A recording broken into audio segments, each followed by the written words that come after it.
Hello, everybody. How are you today? It's 2 o'clock.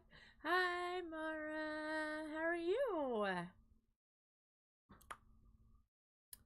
Hopefully, you're doing good.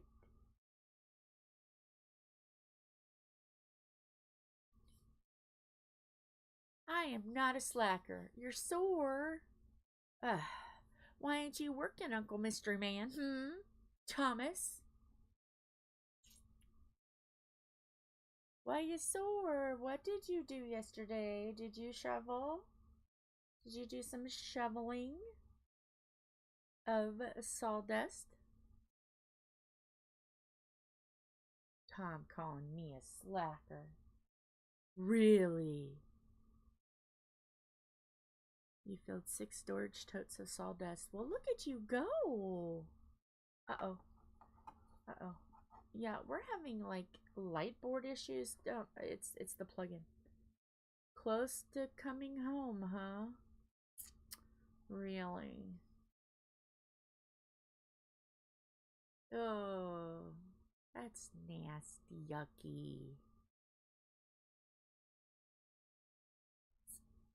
Well, Thomas, if you get your butt home, you can make an appearance.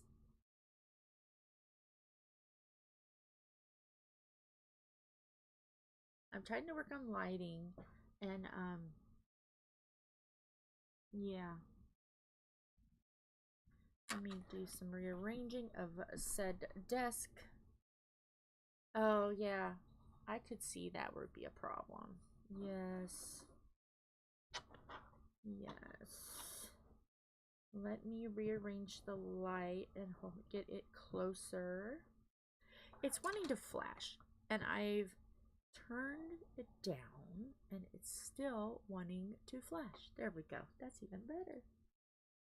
So we'll see who's at the button faster. Oh, did you? Awesome. I'll have to watch it. All right. You ready?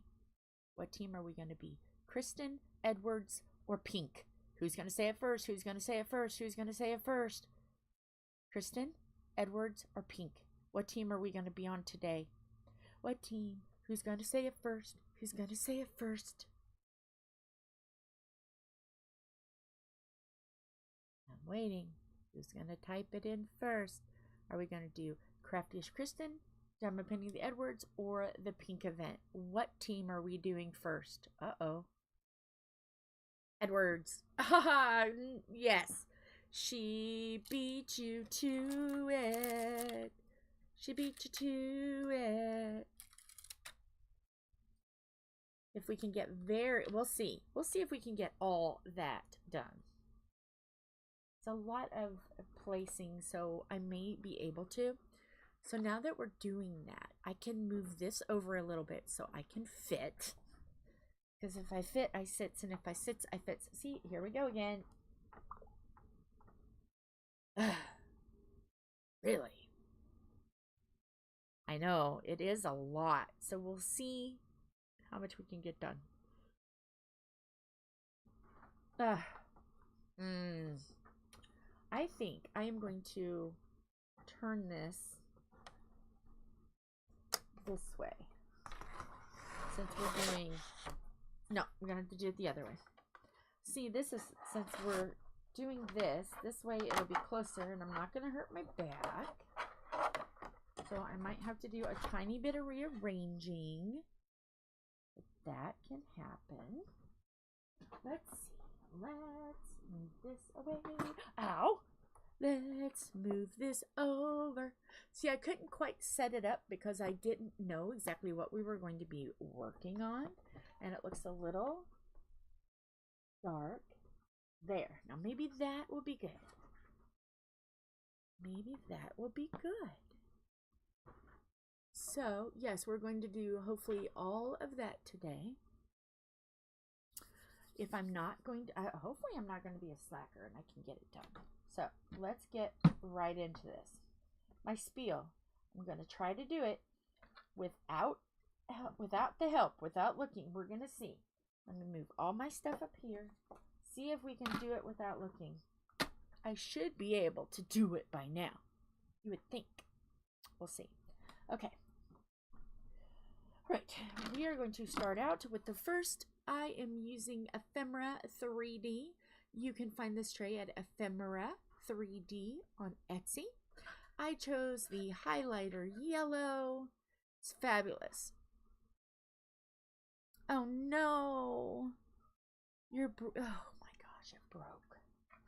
Isn't that horrible when something that you need breaks? So I'm using the Diamond Art Club pin. Got this at Hobby Lobby. My Amazon pin. I've had this for a very long time. And my Temu pin. Bright, shiny, bluish with glitter, but obviously you cannot see because it's dark. And I need my lighting to be spoopy because it's a spoopy. The putties I'm using Alien Putty CLOUT from MakeYourOwnWallArt.com. I am using a sample from Randa, Randa. I bought some cover minders. You know, life is always a beautiful dumpster fire. It's a dumpster fire. Oh no. Well, I got a sample, and this is again Randy's Crafty Corner. It's a vanilla and pomegranate scented putty, and it is working so good. You don't have to use a lot of it. I usually use 3 pens when I diamond paint, so each one has got a different putty, and they're all working fabulously. And when they dry out, you can just scratch them a little bit, and then when you just can't do anything else, you can flip them over and put it back in. It worked. All of this works quite a long time. Well, at Thanksgiving, thanks to Crafty-Ish Kristyn. Hi, Kristyn. I seen this. I seen art dots, upside down, art dots, keep calm, and diamond paint. And I'm like, ooh, you know, Black Friday and everything. I ordered it. It comes with a little tool that you can take putties and scratch them or pull them out or whatever. It's fabulous. And it saves tweezers. And then you get this big pack of putty. This is going to last me a long time. You can see how much I have used. Very little. This is fabulous. And it's just like the other putties. You can just scrape it a little bit and reverse it if you need to. I'm doing good so far. Are you guys proud? Okay, I haven't looked at my papers at all. Are you a member on Facebook with Diamond Painting of the Edwards? Oh. Uh-oh. Oh. Hi. Hi, Mushy. Thank you for coming in. And, oh, you have a pink and black retaliation. Oh. And a Christmas premiere to finish. Oh. Well, I'm glad you popped in. You go and you have a fabulous day. And you finish your videos, and Thomas is in here, Mushy Thomas, and he's already starting it. He already called me a slacker. Can you believe it? Have fun, ho ho, horrifying Christmas. I will. We're doing. Yesterday we did yours. Your team Mushy was yesterday. Today is Team Edwards. So yes, I cannot wait for those videos. Oh, okay, Mushy's already on you, Thomas. Already on you. So yes, if you have not joined the beautiful Trainwrecks, what are you waiting for? Join. We have a lot of fun. It's crazy. It's chaos. It's hilarity. It's a lot of memes and stuff. It's wonderful. So make sure the information will be down below. I'm horrible at links. I did the Google Doc. I don't know how I did it, but I did it. So yes, information is down below. Join. Bye. Oh Lord, here he goes again with his abuse and pain. But down below, there's a Google document. We made our own stickers. Thomas did this. Thomas did this sticker. Look how small it is. It's like for back of envelopes. He was a slacker when he did this. But it says DP, Diamond Painting with the Edwards, a beautiful train wreck. It is our logo. And then, you know, it's supposed to look like this.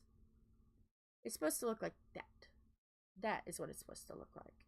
And then, of course, he did a better job with the Diamond Painting with the Edwards sticker, the bigger sticker. Okay. Right down the line. B's Crafty Corner. Yes, you did learn your mistake. Yeah, I understand that because it's crazy right now. And I wish they would stop. I'm going to say what I said yesterday today. People who run businesses, post offices, medical, all that, insurance, stop being dicks. Okay? I said it. Can everybody just get along till after Christmas? If people are being absolutely hateful and being mean to people, can you stop? Can we have a ceasefire? Can we? So we can all be happy at Christmas? Ceasefire? You know, hey, stop. I said it yesterday. And it's like, even today, I'm thinking about it even more. It's like, really? Really? Just crazy. Okay, that was my Jill talk. That was my Jill talk. Let's just all like get along and stop being so stinky to people. Just saying. But anyway, okay. We have our B's Crafty Corner made us some cover paper. Isn't that fabulous? And then, of course, I have to support Mushy and Crafty-Ish Kristyn. I did not buy these. I did a swapperoo with a beautiful train wreck. I sent paintings. They ordered me some of these. Fabulous trade. I love it. Thank you so much. I appreciate that. Then, ta-da! We have marshmallows at Dark and Creepy Diamond Painting. Sorry, got a hiccup there. We have Mushy and her horror husband, Michael. And then Michael is saying how much he loves Dark and Creepy Diamond Painting. Then we have Crafty-Ish Kristyn. Isn't that fabulous? We have Pool Party Pippy and Halloween Pippy. And then I got some samples. So yes, we've got the Spoopy Ghost and Pumpkin. And we've got the Winter Bird. Look at the snowflakes falling. It's fabulous. I think I have said everything. So I can close my notebook because I did not need it. I had it over here just in case. And I did it. Should I make my spiels shorter? No. Because I have to give love to everybody. I have to shout out people. It's fabulous. So, okay. We're going to start here. And we're going to work our way down. So let's see how this goes.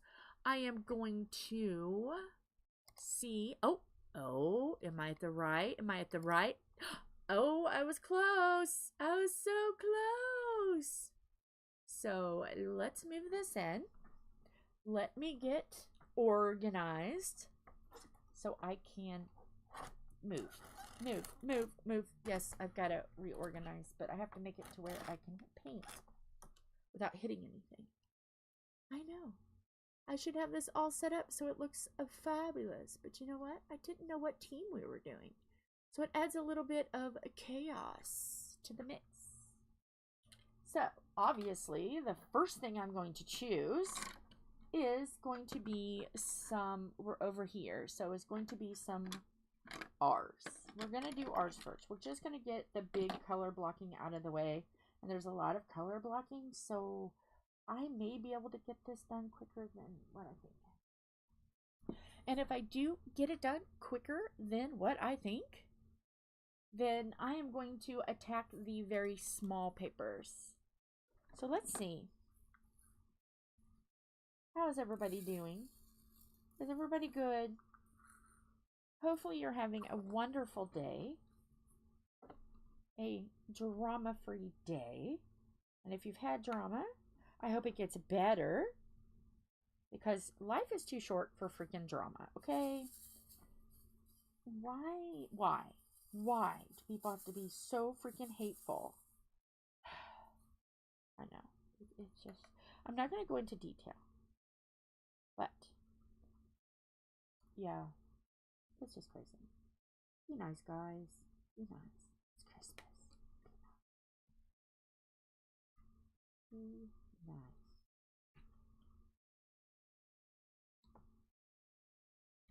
And if, like, how can I word this?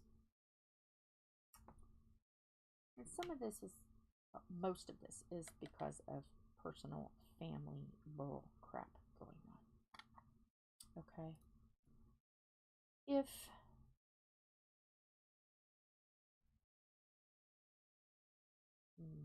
you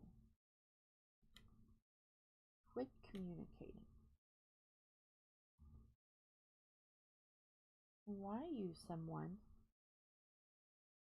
to do something? Why didn't you just call the person and ask them what, instead of getting someone else involved? Said it. So be nice to people. Don't use people. Don't use people. So, yes, just saying.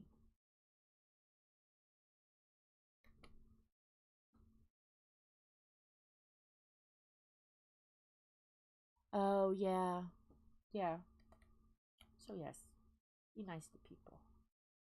Be kind.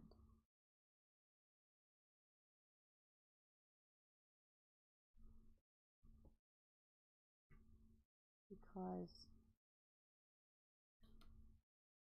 there may be reasons why people walked away from you. And if you just don't have any communication and you never ask, then don't get someone else to do the dirty work. Be brave enough to call and say, hey, you've got something here. How do you want it picked up? Bam. Don't use somebody else to do your dirty work. Just saying.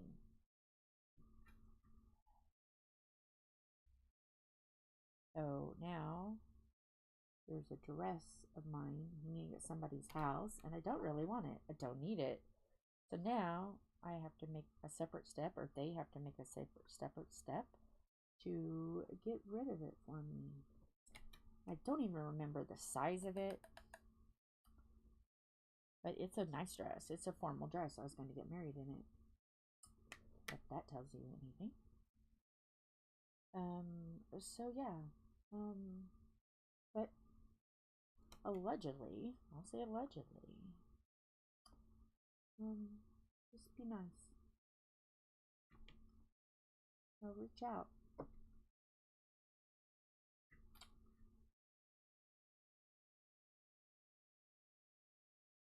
But ultimately, just be nice. What's the harm? If you haven't talked to somebody in a long time, what is the harm of reaching out to them and say, hey, I have something of yours.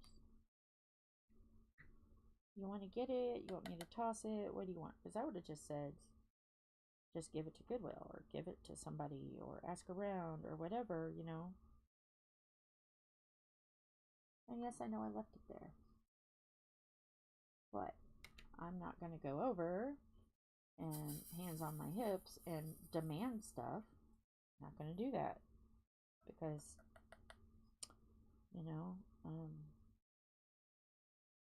that's rude.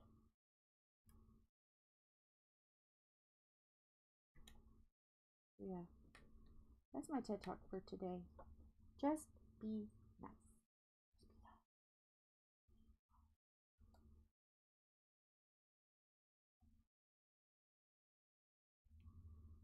I chose to just take the higher ground in this situation.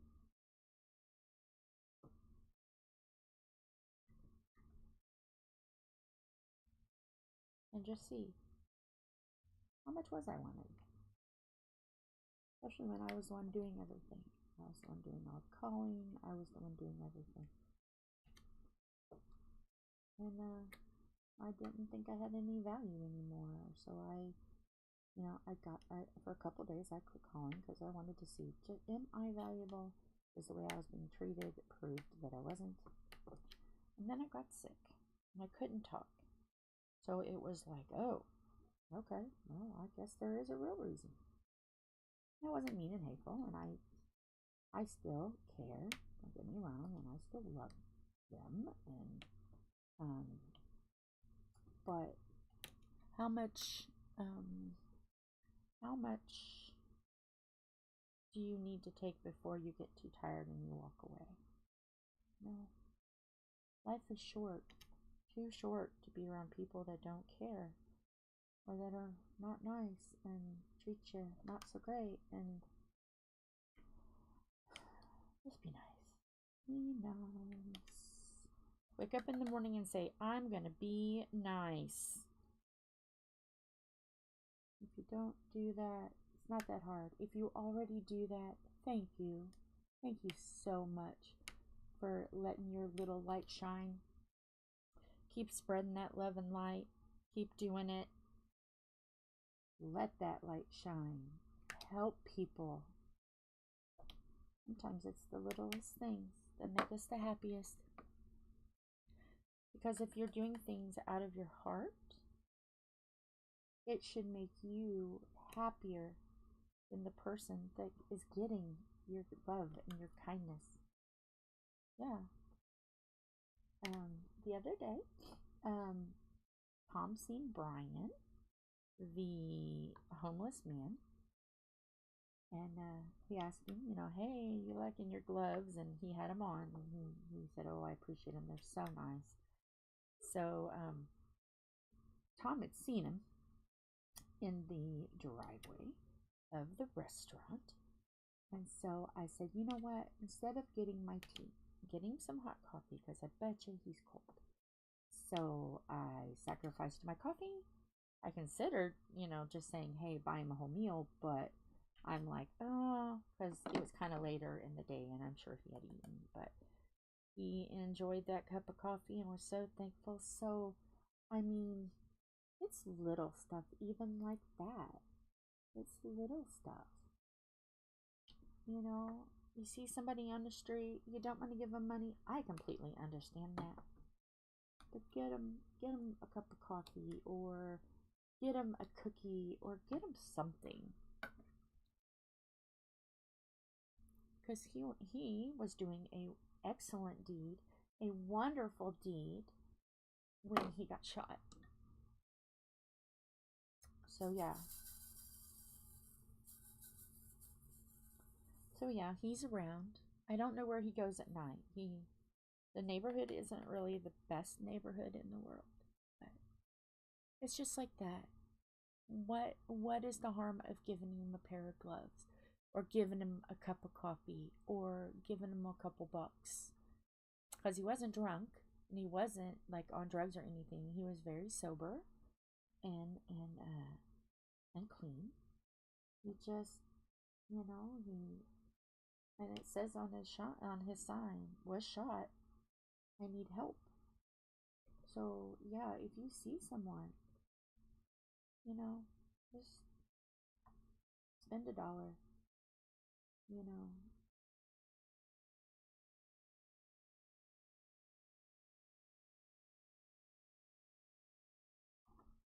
Find someone who is legitimately, you know, because there are people that fake it. I understand that.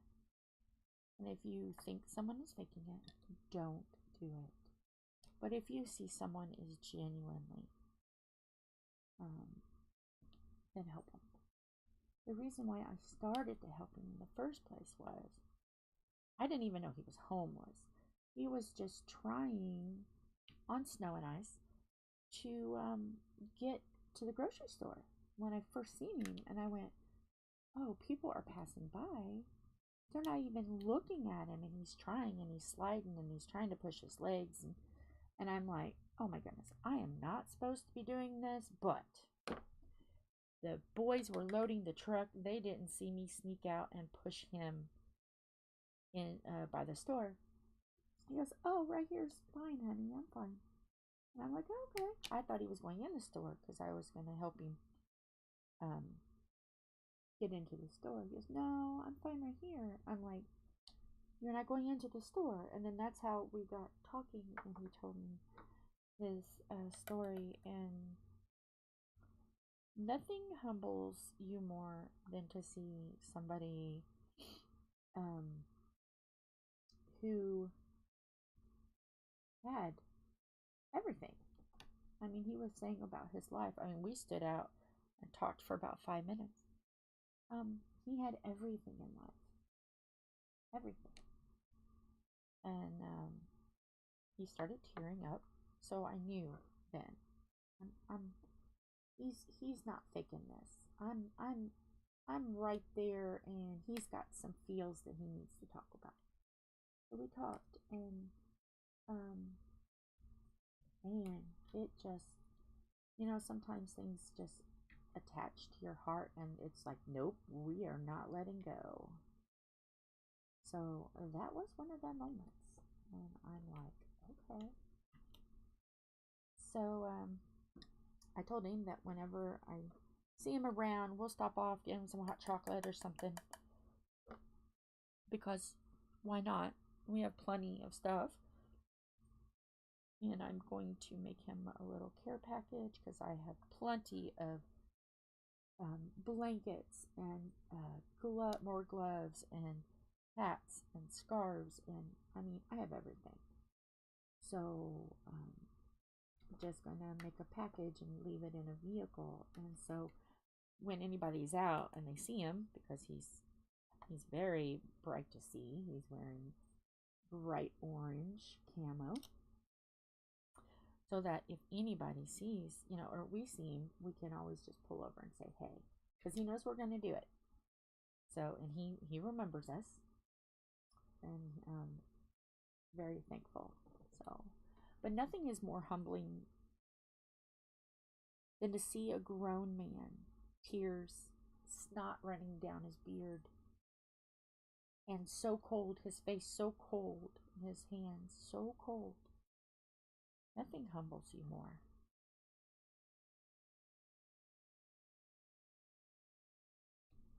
So yeah. So do something nice to somebody. And if you are unsure, donate to oh yeah, he's very sweet. Brian's very nice. Donate to a charity. If you see a bell ringer, Salvation Army, donate to one of those. If there's something for veterans, I mean, there's plenty of charities right now. Coats for kids, you know, coats for tots, something like that. If you have coats laying around, donate a coat. I think there's even now a teddy bear fund I've seen. So yeah, there's plenty out there. Even if it's just $1, even if it's 50 cents, donate to someone. Give someone something. It's Christmas, and sometimes we forget with everything going around you know, the reason for the season, you know, to give. You know, we don't always have to receive. So that's my talk of today, another talk of today, just to be nice. And you know what, when you give to someone, it helps you with that stinky feeling. Oh yeah. I don't know what else we're gonna do. If the channel was a little bit more, I probably would have a charity and divide the money to different organizations that are in Indiana. But I'm not big enough to even remotely begin to do a channel or a charity.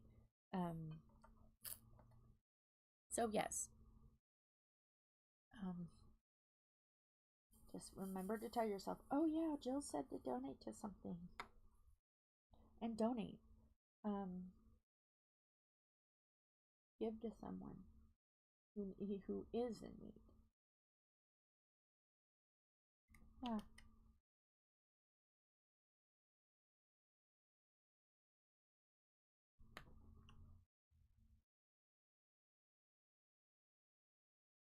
And if you have family that are struggling, you know, make them a meal. Let them know that they don't have to go hungry. You may not have money to give them money, but you can always feed them. Trying to think what else. There's so much things you can do around Christmas time. Mind you, we should do it at all times, but around Christmas, you know, our hearts should get a little bigger. Oh, yeah. Yeah, see, that's nice. Take it to thrift stores. There's people who need that. And I know right around the time, there's a lot of people having fires. Because it's cold and, you know, some people don't have appropriate heating and space heaters and stuff. If there's someone that's had a fire and you can donate. My cousins had a fire and they lost everything. My grandma's house was gone, destroyed, total. And they literally just had things that they could salvage from the wreckage, and there wasn't much, you know.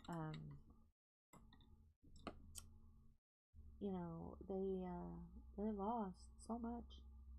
I had extras, so I just sorted through stuff and gave stuff away. Because, yeah, why hoard things if you can give something to somebody to help? So also keep in mind of that, you know, if you have someone in the neighborhood that needs something, help your neighbors too. I mean, it's kind of sad that I have to say all this, but I was thinking about it yesterday, and I'm like, you know, I didn't say enough yesterday about being kind and being generous and stuff. And I had more that I needed to say. And I'm trying not to be bossy. I'm just trying to, like, you know, the Grinch when their heart grew. I'm kind of just like, my heart is growing, and I'm sharing the growing of the heart. So yes. I don't know how far. Okay, right there. Because I've been placing, not paying attention. Like dojo. But I've been so wrapped up in. Yeah. Yeah. Another thing too is if you have business clubs, you have kids' toys. There are women and children's shelter pretty much in every state. Donate to that because the women in I know the one in ours, which I've donated before to them as well. They need dress clothes because a lot of them have never even worked, so they need clothes, they need shoes. The kids are going to be without their moms because they're training and working, and so they need toys and So yeah, women's shelters are fabulous to donate to. Let's see, what else? Orphanages, always. Um, your local police, fire, paramedic. They usually do a charity. Schools, call your local school and say, I would like to adopt a family that's in need.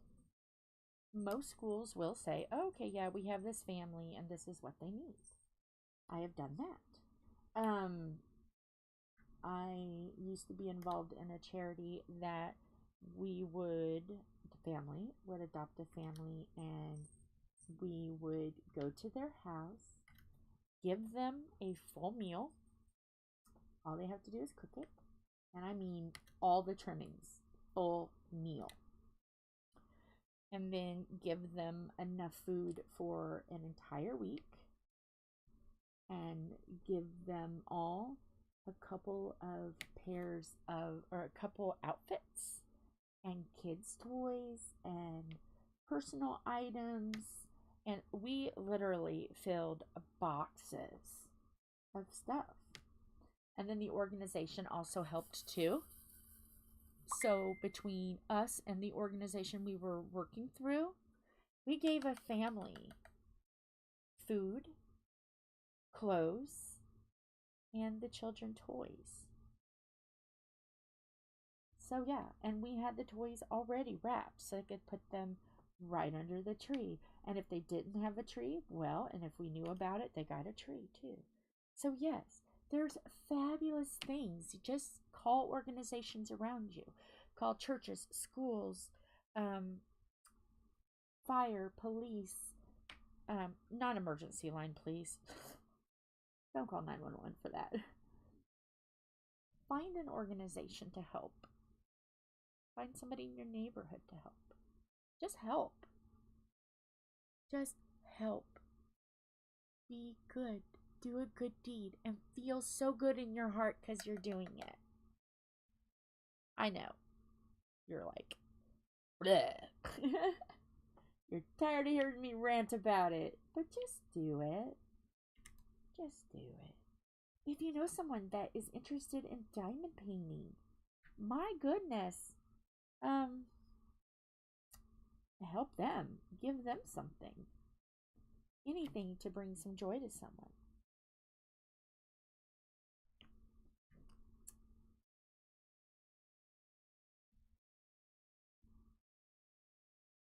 Because there's always someone in need. And should we do this just around Christmas? No, you should do it as much as you can afford to do. And it doesn't even have to be the same person or the same organization. You can spread your love. You can just sprinkle some goodness everywhere. So yeah.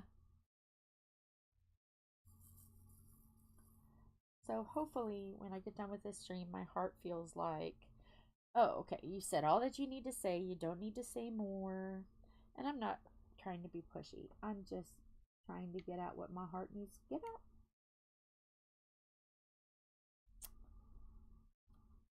And so, I still haven't got a chance to go see Mr. Whalen, my new nephew. Haven't had a chance yet. But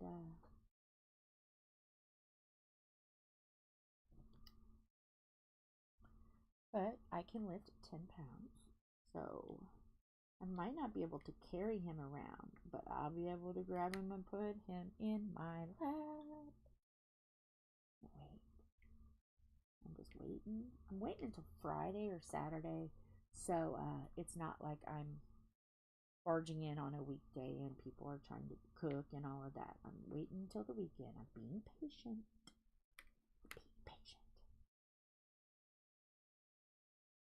So yeah. But I've been looking at Highland cow paintings. I don't know if I want to do a big, when I say big, I mean like a 30 by 40. or if I want to just do like a nursery sized one. I mean, really, there's no cost difference. They're all very reasonably priced. If I want to do a more kitty based one, or if I want to do one that he can keep for a long time, I don't know. I don't know what I want to do. There are so many choices. I didn't realize Highland cows were so popular.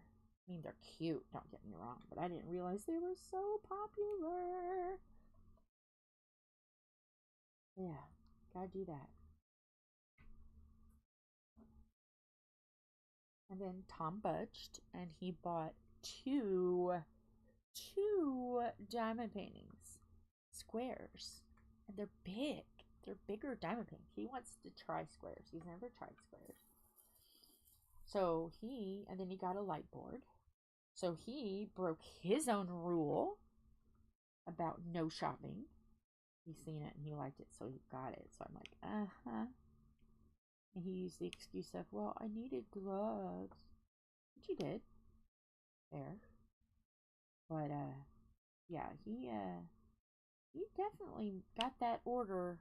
He definitely ordered enough to get that order pushed up to the order it needed to be. He's sneaky like that, I guess. So, back to the conversation at hand.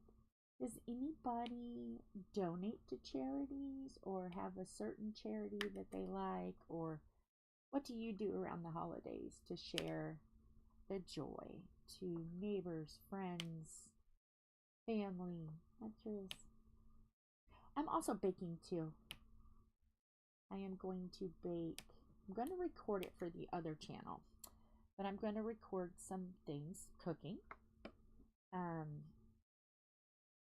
So I can show people the recipes and the things that I do. So, yeah, I'm going to do some baking for Tom's family because he hasn't seen them in quite a long time. So, we're going to do a get together, and so I'm going to be making stuff. So, I'm going to record it and then put it on the Everybody's Aunt Jill page, and I will make sure I leave a link so you guys can see. It is not going to be professional. It's going to be a big fat beautiful mess, but you know what, hey. So we are doing cookies and stuff, and we are ordering Callie, the granddaughter, some things, a couple of things that she needs, and then something sweet, which I've already asked Crafty-Ish Kristyn, and on which Care Bear is the coolest. So I think since we have been doing pink, her bicycle is pink and all that with unicorns, that I think we're going to do pink if I can find them. Because I want the older Care Bears, not the newer Care Bears, because I want her to have something that her grandmas, all of her grandmas, because I think all of them are, I think they're all my age or right around that. So we've all played with that. Yeah, I want to get something for her so she can see what her grandmas and Oma played with when we were little girls. So yeah, gonna do that. And depending on how I feel, I may just make the nephews down the street. They have a fruit stand, and they love Aunt Jill's banana bread. So there may be a couple of loaves of banana bread given. So yeah. And of course, I'm going to have to make my brother fudge because he loves fudge. And maybe even get him some, do a delivery, a special delivery, a speedy delivery, like I usually do, and give them a bowl of goodies, because my brother loves fudge. he rations it. So yes, he will cut it into pieces and wrap it up and put it in the freezer, and he eats on that for as long as he can stretch it out. So yes, that's Wyatt's dad. That's editor's dad, my brother. So yes, and then give some cookies and stuff. So I plan on doing quite a bit of giving away goodies. That's my goal. Oh, you can't ration good food? My brother's really good at rationing good food. And I'm going to make some Hershey chocolate brownies for Philip's birthday. And we usually, even after everybody takes them, there's usually plenty left. So we cut them up and freeze them because they're fabulous frozen. I will definitely be doing a video over that because those are delightful. You put, okay. Does everybody know? Hopefully everybody watching can remember. If not, then you're kind of young, and I will tell you. There used to be a Hershey's chocolate syrup that was in a can that was used to put on ice cream.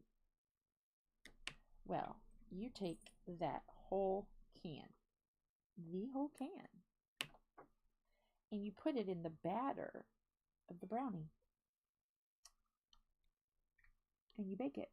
So you're having a Hershey syrup brownie. They have current recipes to do it, but the older one is so much better. So I'm going to make those. So there's going to be a lot of videos on my channel, the other channel, which I'll link to anybody who likes to cook and stuff. I know Mr. Brody loves peanut butter pie, but cannot ship peanut butter pie all the way to Australia. It will not work. So I'm going to be doing in the near future a peanut butter pie for him because he needs to learn how to make my version of peanut butter pie. It's delightful. So yeah. So I think on the other channel, because like I only really use the other channel when we're doing a taste testing or Wyatt has an idea for something absolutely cuckoo crazy for Cocoa Puffs. Like when we did the murder video and yours truly was killed by a diamond pin. So yes, so I never know. Wyatt will just come over and say, oh yeah, I've got this vision. This is what it is. Think about it and improv and go. And I'm like, oh, improving is fun. So yeah. So yeah, you never know what Wyatt's going to come up with. So yes, there was a horror video and I was killed by a diamond pin. And it is on his YouTube. I sent it to the lovely Mushmallow. So if anybody would like to see it, I can ask him. But since I'm like the moderator of his channel anyway, and the manager of his channel anyway, I can just say, oh yeah, by the way, I'm spreading this. Tough. Deal with it. I'm showing all of the train wrecks this. Yay! But we do all kinds of crazy stuff. No, I wasn't killed by murder tweezle. I was not killed by murder tweezers. I wasn't. The closest thing I had was a diamond painting pen. So I just, yeah. I just handed it to him and told him to just get rid of it. Just kill me already. But yeah, you never know with Wyatt what we're gonna do. But I told him I'm pretty like laid back. If there's something he wants to do, I'm willing to do it. As long as there's no nudity, because no one wants to see that. Okay, let's do some eyes. Let's do some eyes.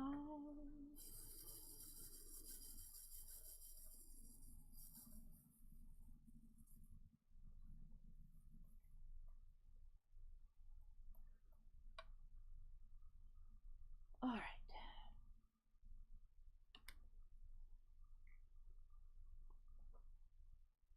So yeah, what do you guys do? What is your favorite thing? We answered some of these questions on the Christmas premiere that is coming up. Our video will be shown on Boxing Day, the 26th at 3 a.m. Central Time, which is 4 o'clock Eastern Time. So we had Wyatt over and we drug Philip in and Tom diamond painted and we just talked about Christmas. So yeah, so let me ask you some of those questions. What is your favorite memory about Christmas? It could be then, it could be now, it could be anytime. I am not going to answer the questions because, you know, you gotta watch. You have to watch YouTube. So what is your favorite Christmas memory?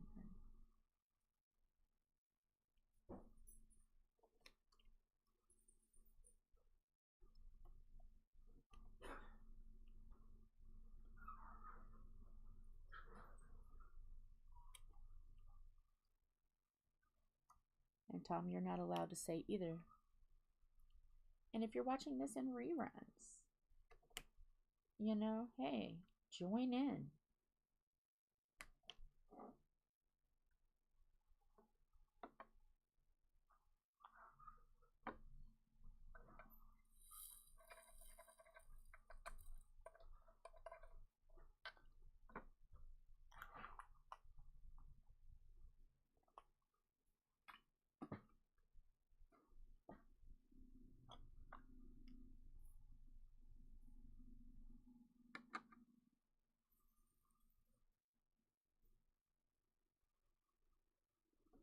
What is your, what was the favorite thing you got as a gift? Did you, like, from whenever, kids, adults, what was your favorite thing? Your most memorable thing?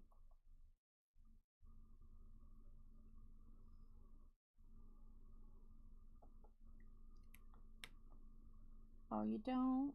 I'm sorry.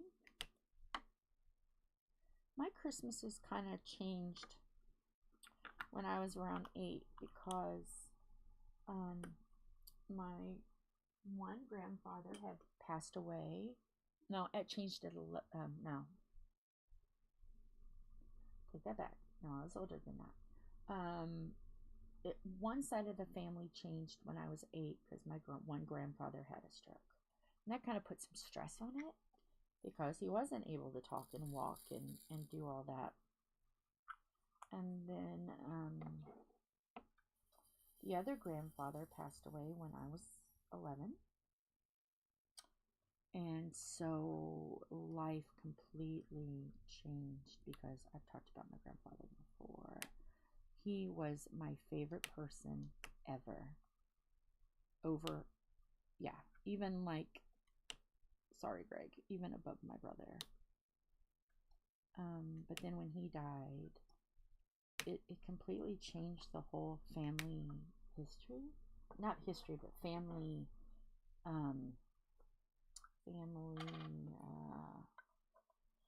words. Family, can you help me out? Not family dimension, family, dynamic. It completely changed the whole family dynamic. So yeah, but I mean, we still made good of it. It's not like it was like we didn't even at all. We still made good of it.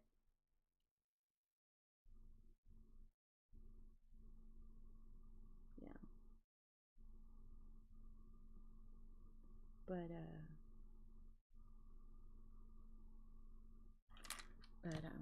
sorry. But you know, you make the most of it. But can I say that Christmases were fabulous afterwards? No, I can't. But now that I'm older and away from things, it's better. It's better. You know, we're just kind of making our way through new traditions and stuff like that. Last year with your parents, yeah. My last year with my grandpa, because he died January 15th. Or they think he died January 15th. My grandfather was, and I'll be gentle here, I don't want to trigger anybody. My grandfather was mopping the floor and was picking up a chair and had a heart attack. He wasn't found for a week. And he died January 15th, they think. That's what his death certificate says. So we didn't get a chance to have an open viewing funeral. And when you are of an age where you think, is it really? Did he really? Because you didn't have that way to acknowledge. That was hard. And you know, he's the one that made Christmas amazing. He was the arm holding up the branch. You know what I mean? He was the limb holding up the branch. So after that, you know, we had Christmas with Grandpa at the nursing home and stuff, but it wasn't the same. So that has to be my best one, is my last one with my grandfather. And you know, I still have the gift he gave me. I grumbled at it at the time, but I still have it. It's a lavender sweater. I still have it. It's in a box. And I cherish that lavender sweater.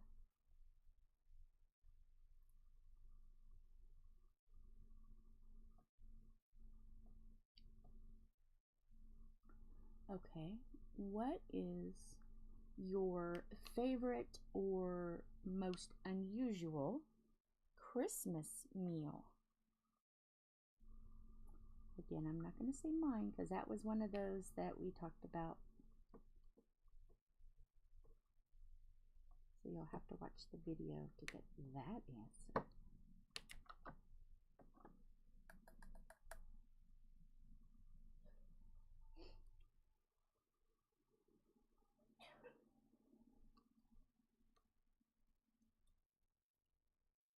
Oh, the meals? Okay, well, what is your meal?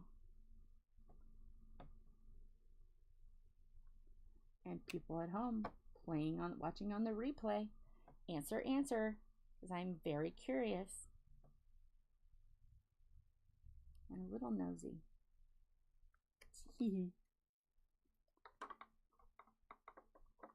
Ooh, electric organ. That is unusual. Was you wanting that? Was that something that you had been saying that you wanted?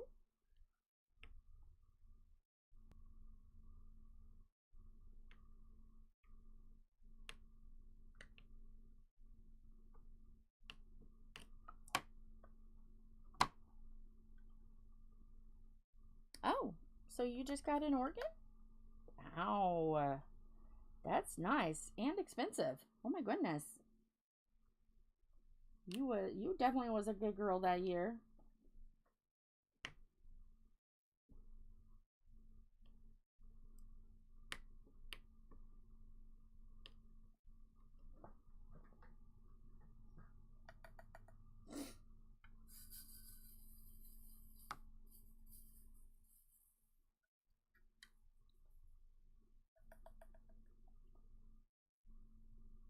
Let me see. My most unusual gift. Let me think about that.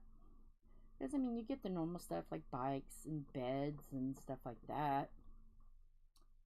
Unusual.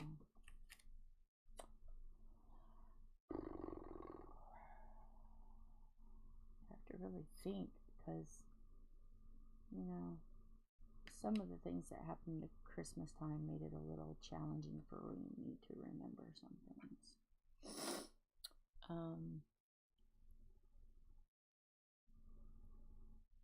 Oh, okay.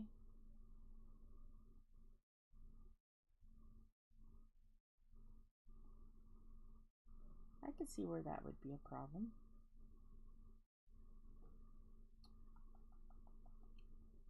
I don't know if I ever got him an unusual gift.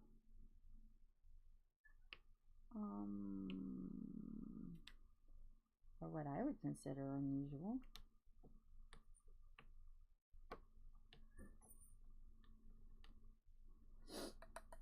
I mean, okay. Carl got in trouble. Carl, come here. Brother told you to come here. Now you gotta come in here. Come on, Carl. Carl's like a puppy dog, even though he's a Maine Coon cat, but he thinks he's like a puppy dog. So if you yell for him, he'll come. Yep. Nope, that's not him. I thought that was him. Now the minute that I say that, he won't. He'll be defiant. But yeah.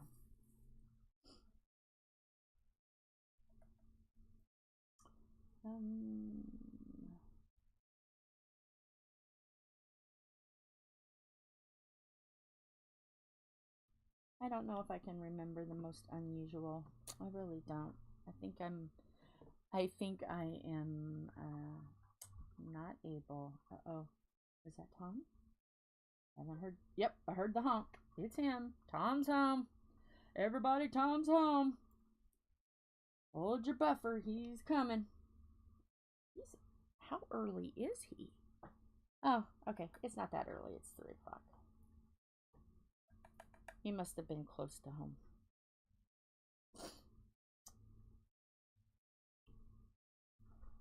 Turn the phone down. You already know I'm live. You can probably hear me.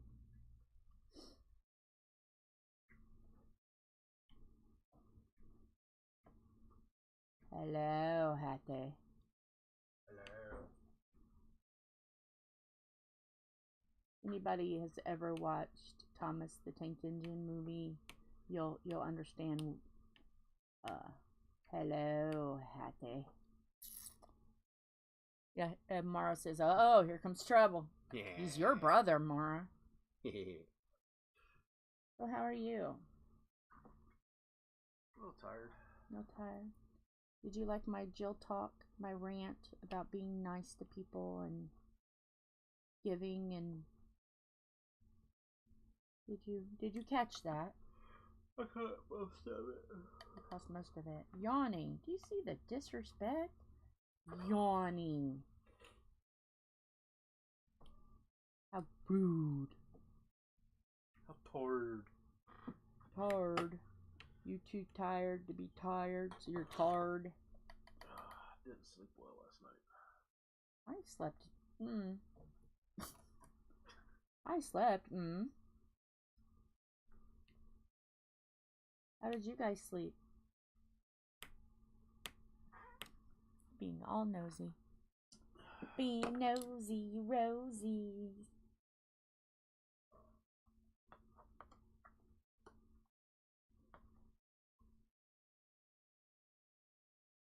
I ate lunch today. You ate what? I ate lunch. I didn't just eat cereal. I ate lunch too. Holy stuffers. Oh, but I can tell you this. I can tell you this. What? I just found what white that is. But anyway, back to Okay. random, I figured out the white color because I was like, oh, the moment for Jill. So let me get rid of some of these and put them back. Oh, nope, nope, nope, nope, nope. Come back here. I am not going to put a black diamond in white. Again? Hush. Shush. So, I'm just asking them Christmas questions that isn't in what is the. up with this ring right?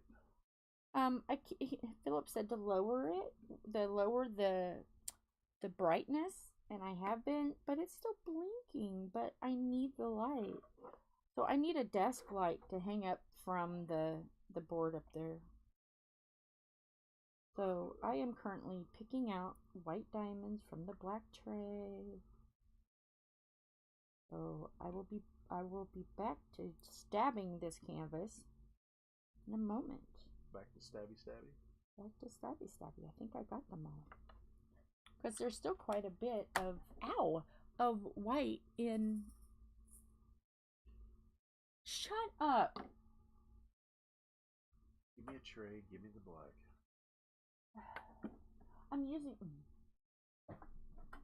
Okay. I know you have plenty of trays over there. Tray, black, and white. He's gonna. That was my knee. He's gonna be useful after all. Go figure. Yay.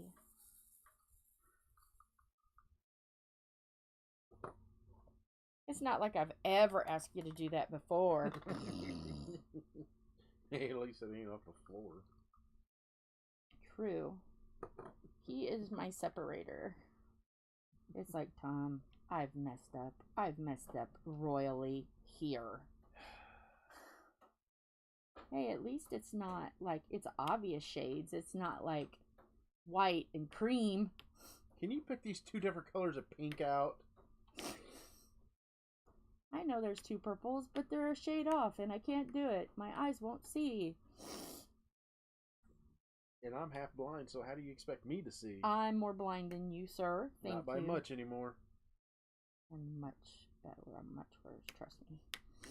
But, yeah. It always turns to chaos when someone gets home from work. It's all peaceful and nice and TED Talk-ish, and then he gets home and torments the fire out of me, and then he's mean. I don't like it. I'm trying to figure out where I've started tormenting you yet. Really? I don't think I started tormenting you just yet. Yes. I felt the disturbance in the force when you said you'd be home in 10 minutes. I didn't say I'd be home 10 minutes. Yeah, you did. I said I'd be home soon. I thought you said never 10 said I'd be minutes. home in 10 minutes. Okay. Somebody scroll back up. Did he say he was going to be home in 10 minutes? Nope. Yep. Nope. Yep. Mara, check. Home soon. Check it, Mara. Check it, Mara. Did he say he'd be home in 10 minutes? She said to flick your nose. I will flick his nose if he's fibbing, because I swear he said 10 minutes. I can promise you I did not. Hopefully Mara is checking. I wonder where Lorna is. I'll say. Or Sam. Yeah. Well, Sam is... I think she's busy. I think.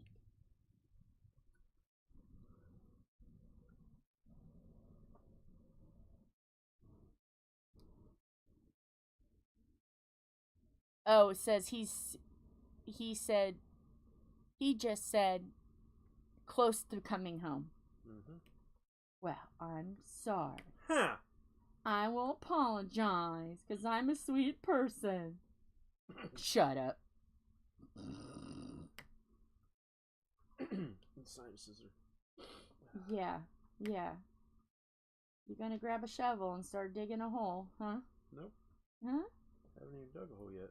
Oh, well, there's a shovel over there. It's pink because real men aren't afraid to use pink tools.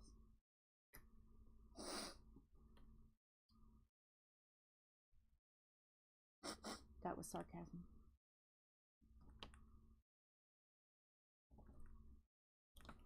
Yeah, no, stay there. Stay there. I might be working on you in a bit.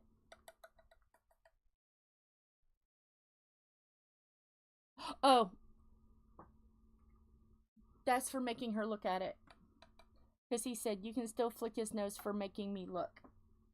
I didn't tell her to look. You did. I know, but I can, yeah. I told you what it said. You're the one told her to look. I love when his octaves change. I love it. It's fabulous. You McDonald's now?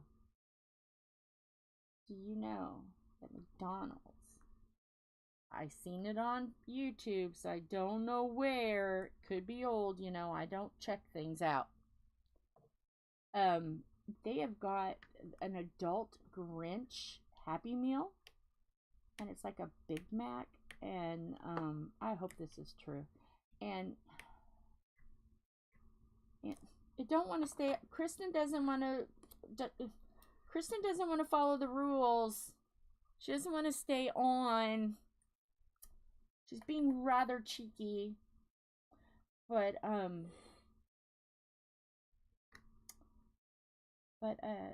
it comes with a shaker bag that you can put pickle seasoning on your fries. And then I think it's like a Big Mac or something and a drink. But yeah, and it comes with, are you ready? The adult toy is Grinch socks. And one is Grinch and one is his doggy, and I can't think of the doggy's name right now. Max. They're Grinch socks. I hope. Yeah, it comes with Mitch. Okay, so it is real. It isn't just a like from 20 years ago kind of thing. It is real. So yeah, I seen that and I'm like, oh, I might have to try that. Because Philip will always share with me the pickle if I don't like it, but yeah.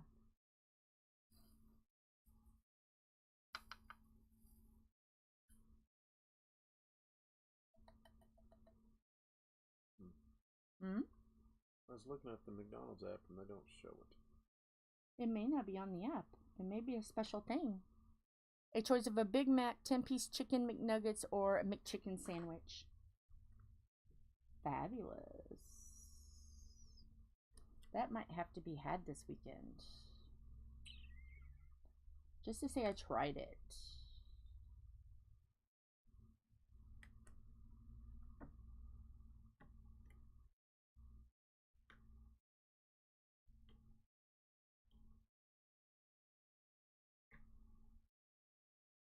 Accompanied by a dill pickle McShaker, fries, and medium drink. Okay.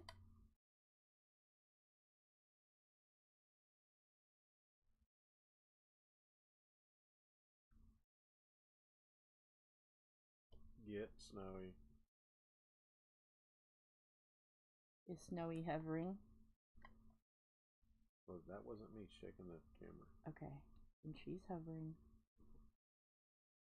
Snowy's hovering. She's sitting on your big tote. Oh, is she? Okay. I guess she's going to be the very useful cat today. Oh, it is dill pickle McShaker fries. Yeah. Uh-huh. I don't know how that would be, but I have a curious palate, so might have to try it. Do the old one bite rule and try it.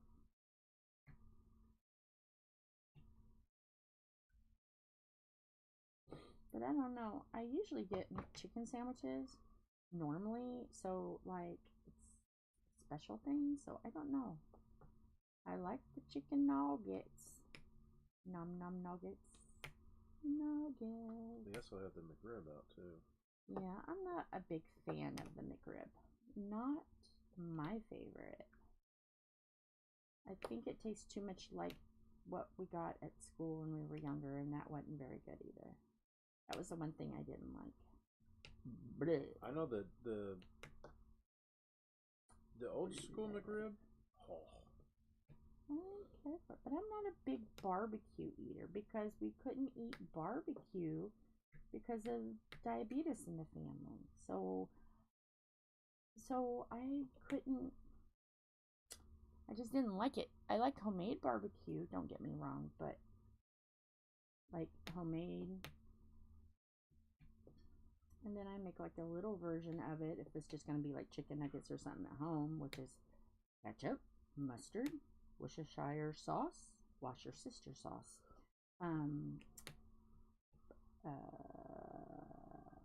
brown sugar, and a teeny tiny bit of vinegar. And that's my barbecue sauce that I just, if I'm throwing it together because I got chicken nuggies. But that's about it for really barbecue. I have to eat barbecue. It's, oh, you can see the bottle. Sweet Baby Ray's. Mine would be... Oh, you love the McRib? And a green heart-shaped cookies. Oh, you know. Frozen hot chocolate McFlurry. Oh! Frozen hot chocolate McFlurry and green heart-shaped cookies. We're loving it this weekend. I'm just saying. We're gonna do it.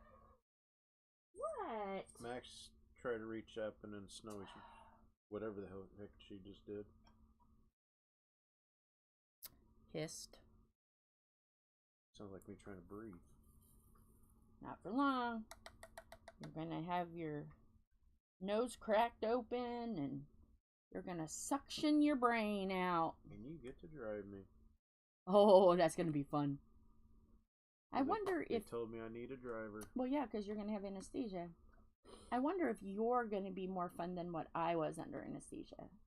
I wonder if you're gonna be goofy. I wonder if I'm gonna be able to record you doing crazy stuff. Because I will. I will record you.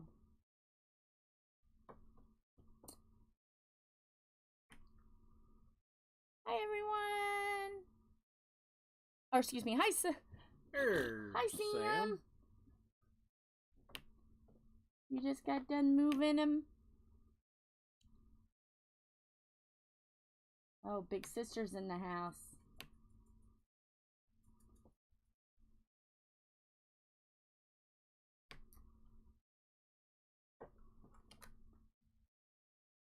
We are doing Team Edwards today. So tomorrow, you all will be able to contemplate which team you want tomorrow. So whoever's the first one in the live tomorrow gets to pick between Team Pink and Black or Team Kristyn.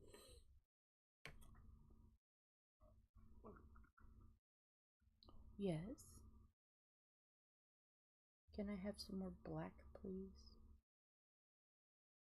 I need some more black, please. And if it has white in it, it's okay. Alright.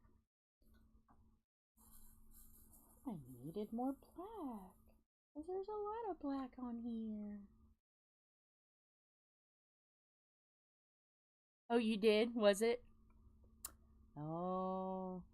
Mara recorded her daughter, Brooke, after she had her wisdom teeth removed. Hopefully, he puts on a good show. Well, did I put on a good show last time I came out of anesthesia? I don't know, because I was stressed out because you coded. Because he had just said, oh, you're fine. Oh, he's fine. And then code. Shoot.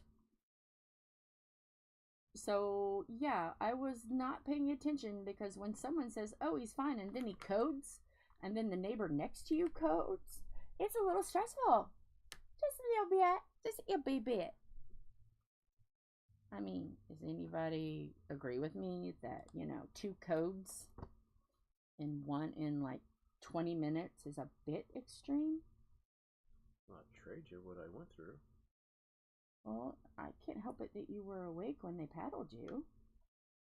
I wasn't in there to knock you upside the head with a frying pan. If I coulda, I woulda. Then you wouldn't have been awake. It wasn't the first time I woke up. I woke up, the first heart catheter I woke up through. Wasn't realizing what was going on, and it took me a little bit, and I'm like, oh. Hey. Seriously. We're not having it. Stop it. He's just walking by. Yeah, it's Merry Christmas. Cats are going nuts today.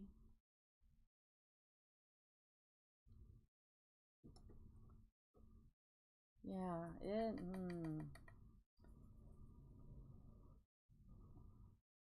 Mara said that would be terrifying. Well, it wouldn't be a walk in the park, that's for sure. And when he told me, because he's the one that told me first, and I'm like, what? And then the doctor came in and said, well, he didn't behave. I'm like, oh, I heard. He's telling me. His doctor and I, we got along pretty good. He was very open with me. He knew he didn't have to sugarcoat anything.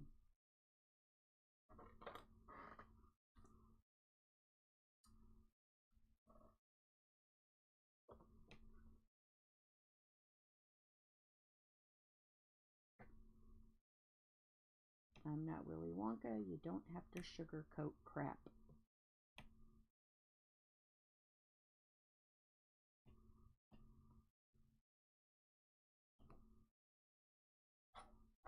Okay, I gotta move this one up a little bit so we can make sure we get that row.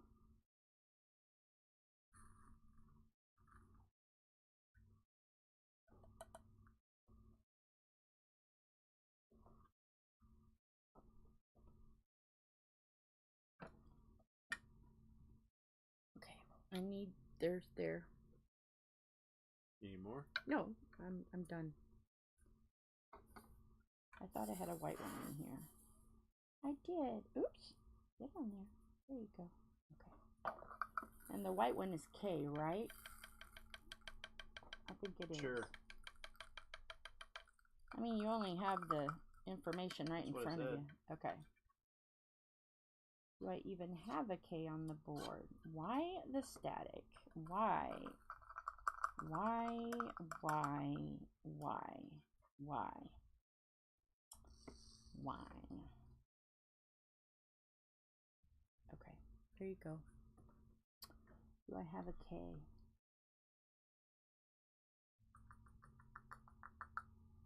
I don't have a K. Okay. I don't have a K. Okay. There she goes.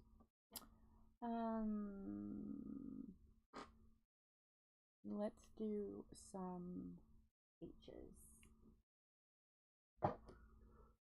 I got all of Harley Quinn done except for one square. So I'm going to film that for later. But she is all done except for her face. Doing her face.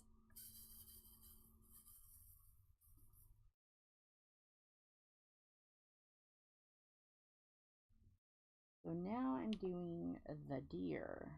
Oh dear. Which is a lot of confetti. Fabulous. There you go. Thank you. Done and done. All right. So technically, after somebody's coughing. Somebody just coughed. Are they okay? Okay. No, they're still coughing. You want to check that out? You want to check to see who's doing that? It don't sound good.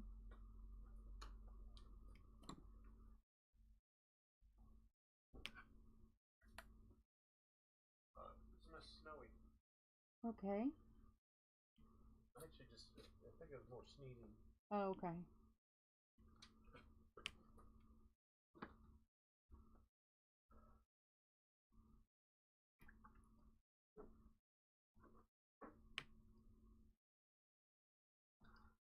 He is not peeing. He's pouring water into the cat bowl, the cat fountain. I'm like, that sounded like you were peeing, sir. I was about to say, sorry, I had to go. Had to go fill the water up.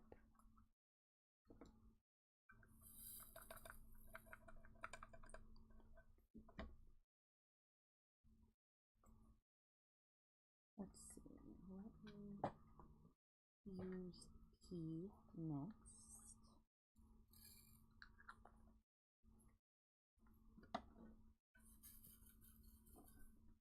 Last night I had a very strange dream. I dreamt that I was looking for a home again. I had that same looking for a home. And I'm like, I just had one of these dreams and I'm having another one, so I don't know what that means. And as far as the last time I ordered, this last time, yes, the board was because we needed it. Yeah, and you needed gloves. I needed gloves. So you just needed more wood and silverware. Yes, I do need. As I And use I know wood you and like, silverware. You like the ones with the rubber grip, and I've been looking at those for a while. Yeah. So we can save some for the camper. Yep. And then I saw the paintings just to match what your numbers were. So I started looking at the paintings, and I was like, ooh, I've been wanting to do a square diamond painting anyways. Yep. So I found the one with the eagle and the wolf. I'm like, that is perfect because that represents both of us. And then I ran across that other one that I knew that you would. Yeah. Enjoy. That one is really pretty. I can't wait to get it. So I was like, because I have been like wanting to do a square, and I have some squares. So what I'm gonna do is I'm gonna put them on the spinner and spin to see which one that I'm going to do.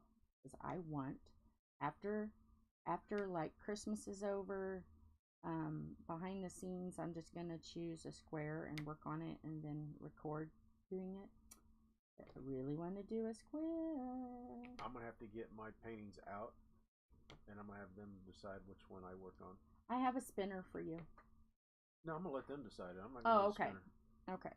I'll get them out and I'll post them, and then they can decide which one they want me to do. Okay. The minute they see the sloth, though, the sloth is so cute. I know the kittens too.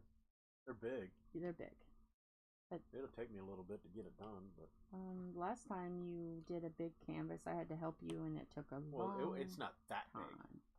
My only big one like that, it's not. It's long, but it's not wide. Really? That's what she said.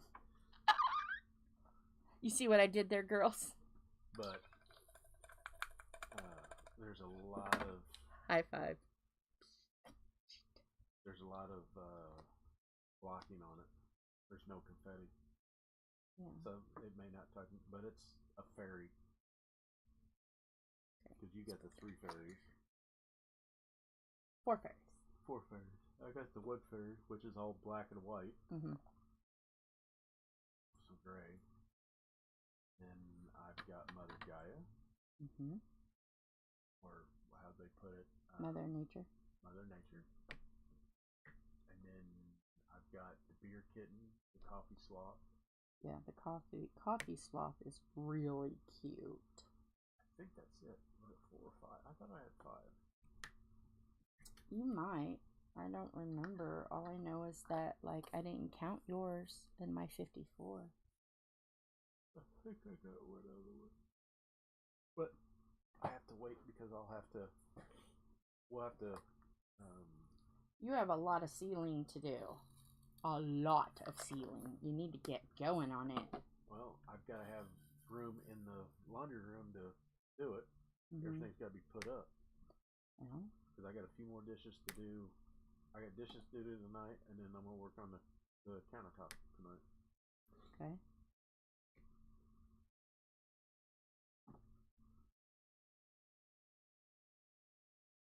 Because I gotta clean out the fridge and then dump all that.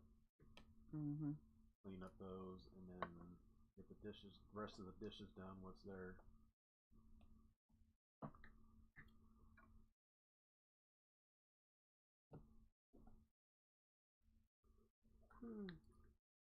Because it might be a few days, a little bit before we get to the bathroom.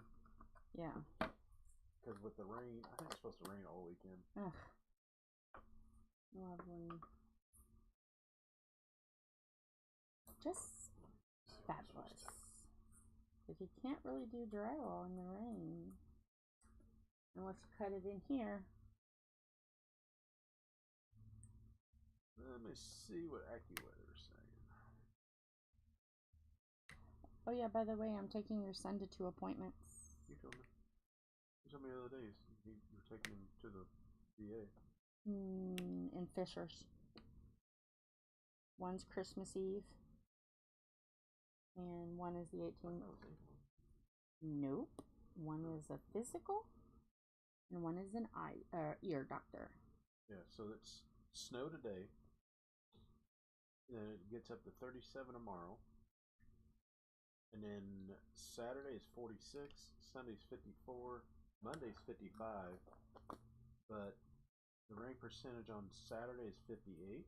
Then it's 68% on Sunday, and then 94% on Monday, 60% on Tuesday with a high of 44. It can stop. You can stop at any time now, sir. But I just put that down and it was wrong. No, that was right. So another year of no one. white Christmas. Okay. Unless something freaky happens, but the That does make me temperatures really are going to happy. be middle 30s to low 40s from here until Christmas. Yay. I kind of like a warm Christmas. Christmas Day will be 41 degrees. Awesome. The 22nd will be a high of 36. He's like a weatherman. So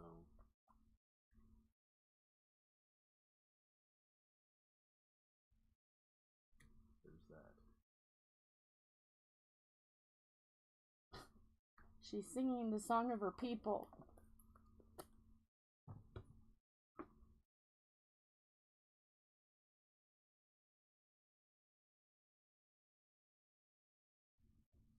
Now I'm just getting all the little confetti done before I get there. Get there. I am going to start water. Let's start on dishes. Okay.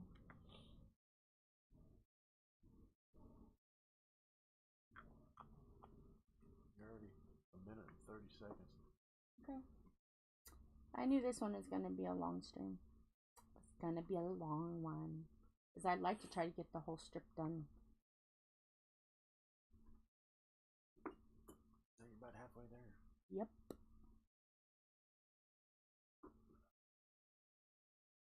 I don't know what they're going to have me do tomorrow. Okay. Well, today wasn't really hard. We did that install today. And we were done at like 10. Oh, wow. So you just kind of floated around? No, took off. We went did another service call. Well, we kind of babied it until like 10:30. Because we could have had it done in like 30 minutes. Oh, that was really short. Must not have been a lot of it was taps two and stuff. 4K boxes. Okay, you're gonna have to describe what that is. So for the people at home that don't know. It's like a refrigerated box that will hold 4 big kegs of root beer. You're right. Beer. It's root beer. That's tapped and it comes out of a faucet, but there's 4 of them in it, and there's 2 of those. Okay, so it's like a tower of 4. Yeah.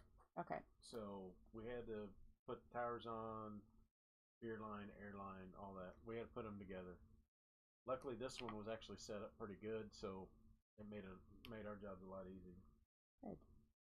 But we went down and did a service call on Mass Ave.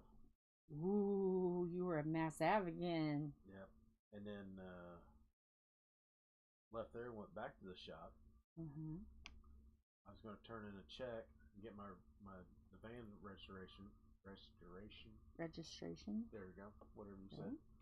But when I looked at the check, I realized I did a goof. Oh no. Well, we installed 8 tavern heads Mm-hmm. at $50 a piece. Mm-hmm. I got a check for 4 tavern heads and labor.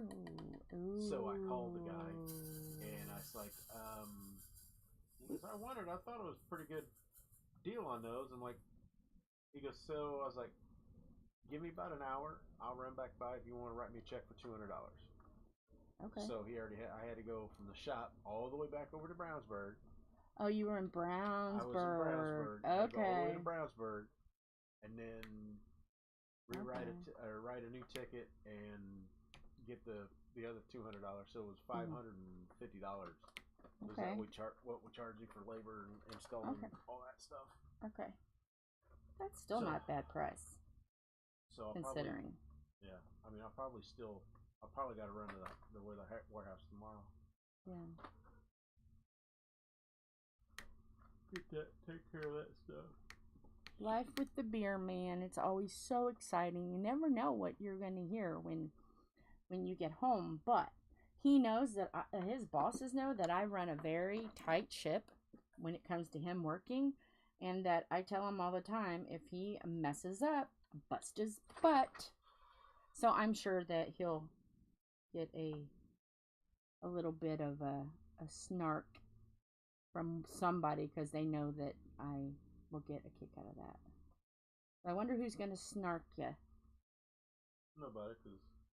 Oh, you always say that, and somebody gets you. Somebody does it funny. I usually end up telling on myself, but it doesn't matter because I got the problem fixed. Well, yeah, but it's still because they know that his bosses like me because I bug the crap out of him. I mean, you've been there how long? 29 years. 29 years. Next year will be my 30. So yeah, he's Next been there. November. He trained some of his own bosses, so yeah, he's been there forever. So it's fun to watch him snark at him. It's delightful. I'm like, oh no, Tommy's a good guy, and I'm like, get him. They're like, we like her. She runs a tight ship.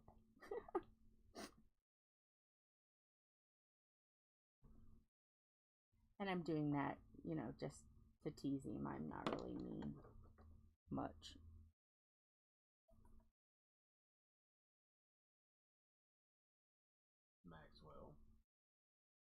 Maxwell.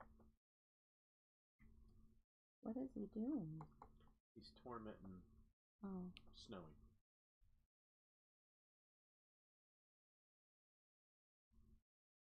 She's been playing underneath the chair. Mm-hmm. And he's now sitting on top of the stool looking down. Oh, yeah, he does that sometimes. Sometimes he can be a meanie face. I wonder where he gets that from. Well, it seems how he spends more time with you. I'm offended. Because it's true? It's just because I want to be offended. It's funnier that way if I'm offended. Oh, my pearls. I'm going to clutch my buffers. Isn't it fun that it's live and it's chaos and you guys get to see the behind the scenes all the time? I don't hide stuff. When I have my rants, I have my rants. When I give a good stern, now be nice. Yeah, it's just me being me. Just us being us. Your family now. You can see the chaos. We don't care what the neighbors think. I don't care. Oh, what will the neighbors think? Well, that's his mom, so. Well, hold on. Let me find somebody who would actually care what they think. Mara will care. Mara, do you care what? Do you care what our neighbors think of us? Yeah, Mara, do you care what? Because I don't. But that's her mama. Lana is like, if you think about it, if she's our sister, then Ma is her ma. So you have a ma. Her name is Lana. Oh, you don't care what the neighbors think? Oh my gosh, growing up. Oh, how dare you do anything to embarrass us? I won't. And now I'm older, and I tell all the train wreck. But yeah, that's one thing, girls. Since we're all sisters, you have a ma now, and her name is Lana, and she's absolutely adorable. And I cannot wait to tell her that she has got more. She always wanted a daughter, so she's got more daughters now. I'll have to tell her that. She's got more daughters.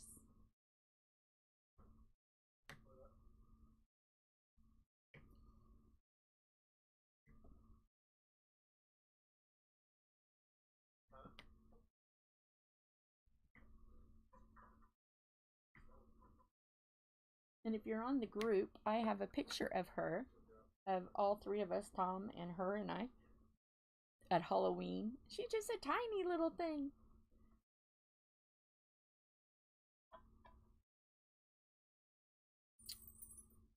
She's only like 4'11", maybe? She's shrinking a little because of osteoporosis in her back, but...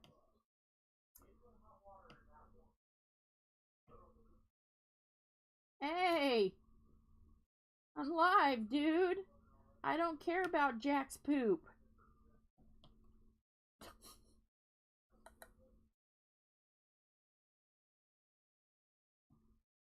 But she is absolutely amazing, and one of these days I want to get her to come over, and she doesn't know she'll be able to do a diamond painting because of her eyes and stuff. But I would like to have her just come over and talk to everybody about her Christmases and stuff. I would love that. So I'm working on it. I gotta get things going.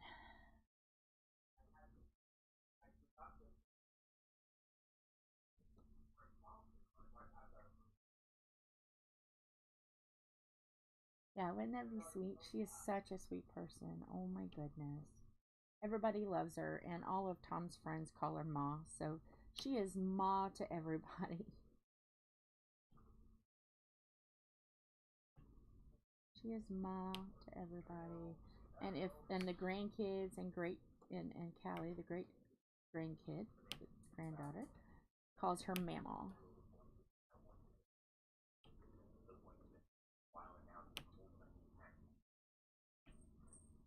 So yeah.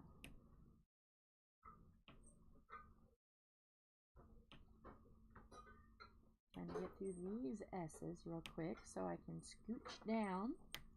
Well, no, there's a little strip right there. But we are making good time.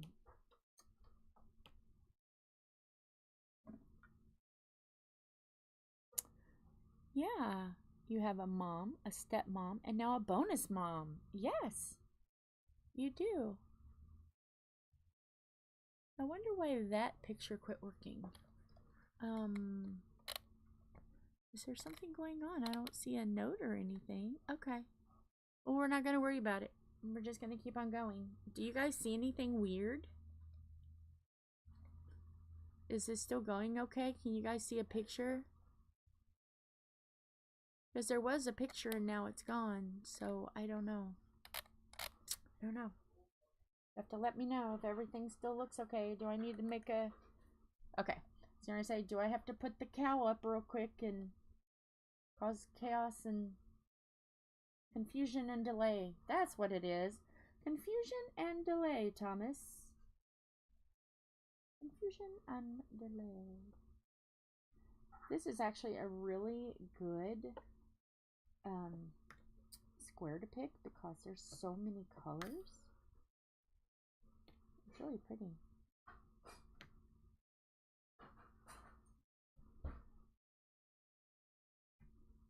I'm hoping 3 days this will be done. 3 days. It should be. I'm tempted to work on some of it behind the scenes, you know, like the little tiny squares, but I'm like, no. I want to have it shown the whole process so anybody can go back and watch it done. What I need to do is give all the videos to Wyatt and have him do a quick video, like fast forward it all so the whole thing looks like it's being done. That's what I should do. But will I do? I don't know. But I think that'd be cool, and I have talked to him about it and see if he would be willing to do a time lapse of the whole diamond painting.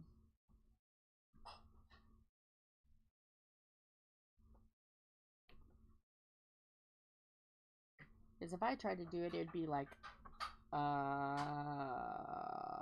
nope.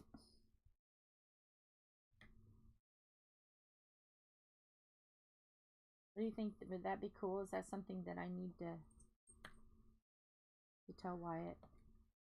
If I can get this done in enough time, maybe he can do it like a Christmas thing. On Christmas Day, release it. Oops, oops, oops, oops.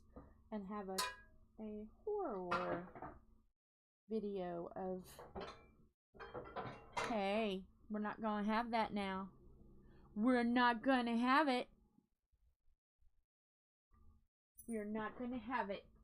You stop, Maxwell. Get out. Thank you. Don't be a big meanie face.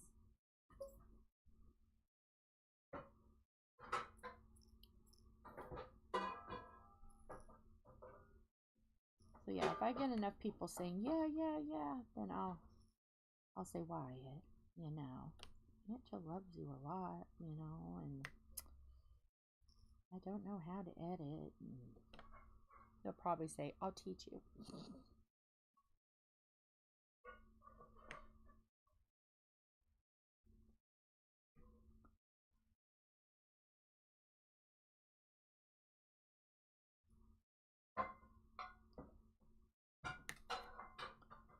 Alright, let's get some bees here.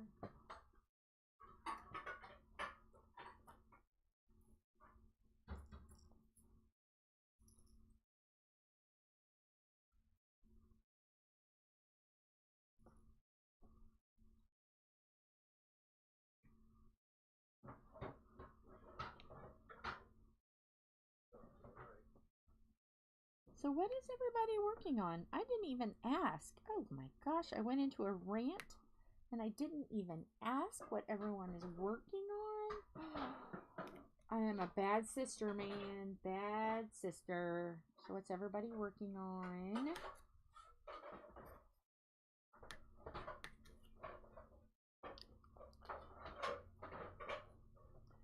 Oh my goodness. Really?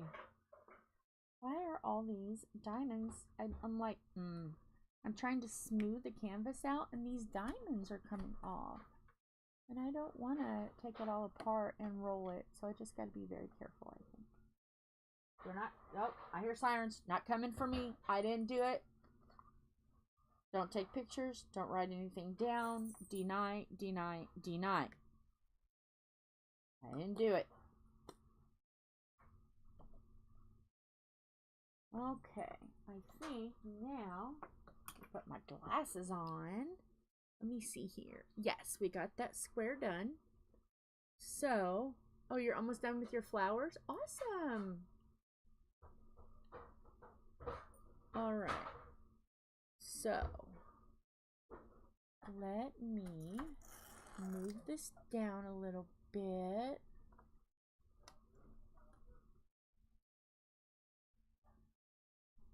Move it down.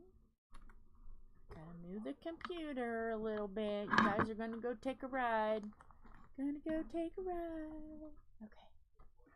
because I got to keep rolling. There we go. And then make it to where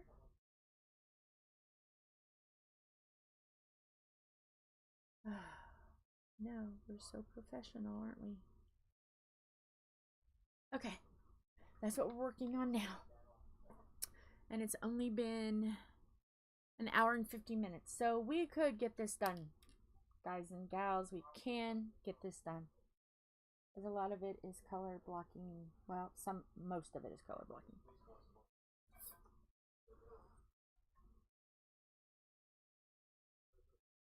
Okay. Let's see, what do we want to work on?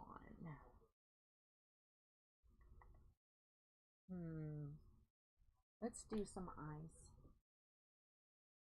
That's what really stands out. Is the white. Yes, yes, yes.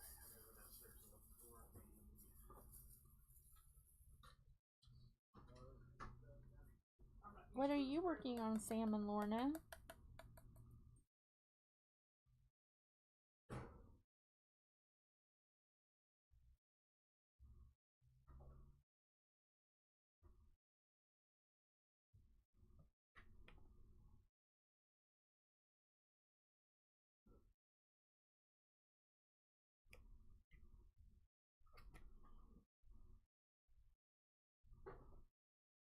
Today I got most of Harley Quinn done. I have one more little square that I'm going to make a video on. And then I got deer all set up. Wow, they're close. Citizens hasn't even kicked on yet. I got the deer in the forest that I'm getting ready to start. And then I still have 3 Christmas canvases in the pile to do, behind the scene kind of thing. And then I've got the other Diecember, ho ho ho. And I didn't even, ho ho horrific, and I didn't even say that. This is an event, oh my goodness, is an event hosted by Dark and Creepy Diamond Painting, our lovely, beloved little Marshmallow the Great. She's fabulous. And she wanted a ho-ho horrific holiday. So I found the Festive Skull and the Festive Witch, which I'm going to be starting probably in, let's see, if we can keep up with this pace. 1, 2, possibly 3. I'll give myself a little bit of wiggle room and say 3 days, which will be Sunday. So yeah, we could be starting the witch on Monday.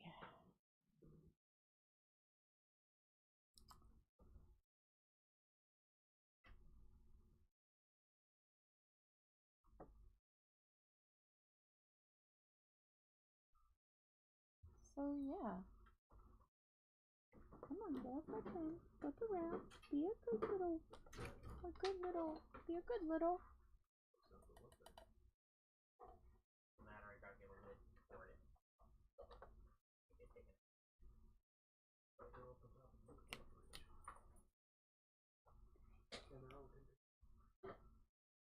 Okay, get up there.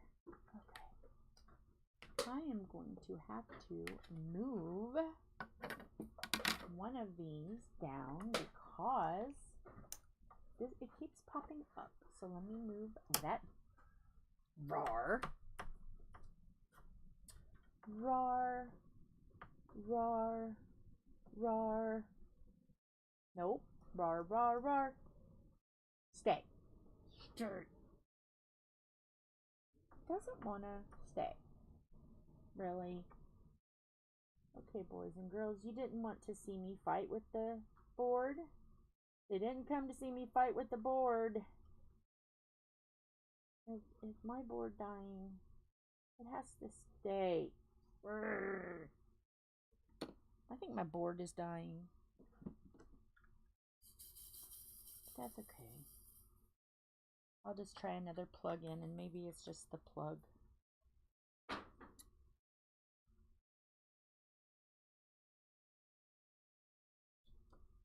Because I'm slowly losing diamond boards left and right. Slowly losing them.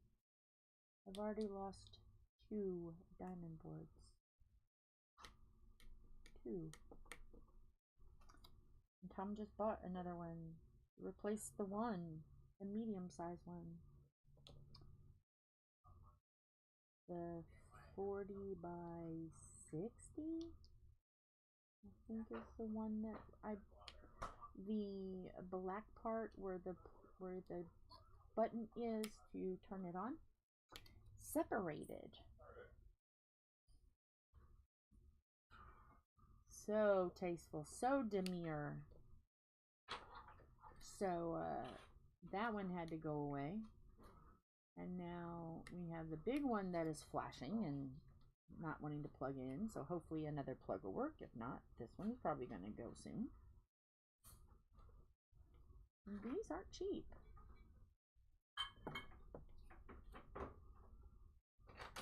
I know. But it's okay. We'll make it work.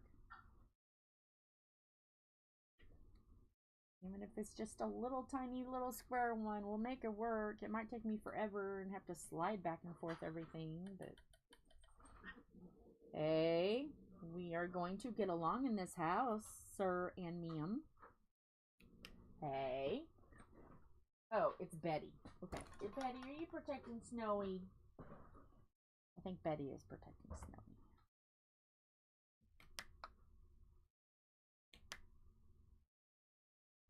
So yeah.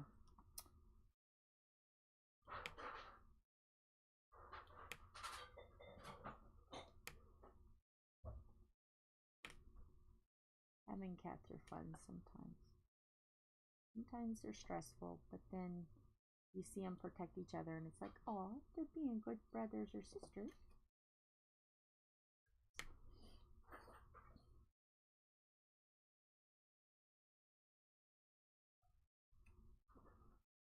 %90 of the time they get along. 90%. But you know, you can't always get along, I guess. Sometimes you just gotta have a stinky day. Just don't stay in the stinky too long.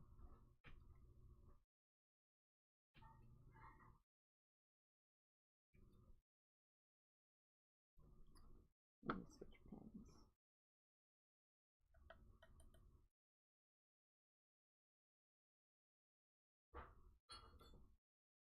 Has anyone ever gone out of town for Christmas?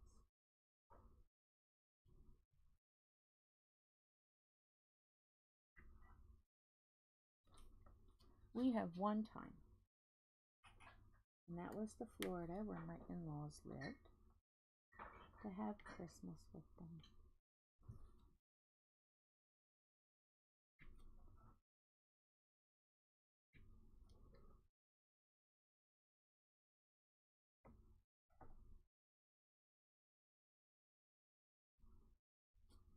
Alright, let's finish up these. Ooh, listen to that pop. Oh, I was getting ready to brag on it. Oh, there it goes. It just doesn't know if it wants to pop or not. Only when I can to go to Dad's for Christmas. Yeah. We've gone to Florida, but most of the time we always stay home. We've gotten close to going to Tennessee on Christmas. I think we missed it by a couple of days. We were home, but we have been Christmas in the Smokies before, and that's lovely but cold. We always stay at Pigeon Forge. One time we stayed at Gatlinburg, and I was like, it's okay, but Gatlinburg's not my favorite. I'm not a big shopper. So it's like, we went and ate and had some chocolate. And walked around, went over Gatlinburg, and they have like ice skating and skiing and all kinds of stuff there, and shops and stuff, and so we did that. Let's see. There are, yes there are. I'm going to go back to being in a little bit of an order. We're going to start with R. That's the first one in the kit. When I was younger, I could ice skate. Frontwards, backwards, stuff like that. The basics. Uh-oh. What was that? You guys okay? See me okay? I just heard da-da-da. And I got the yellow. So, yeah. Don't know what that means. I just heard a ding. Let me make sure that's not Wyatt. Or somebody saying that it's chaos in here. Let me unplug it.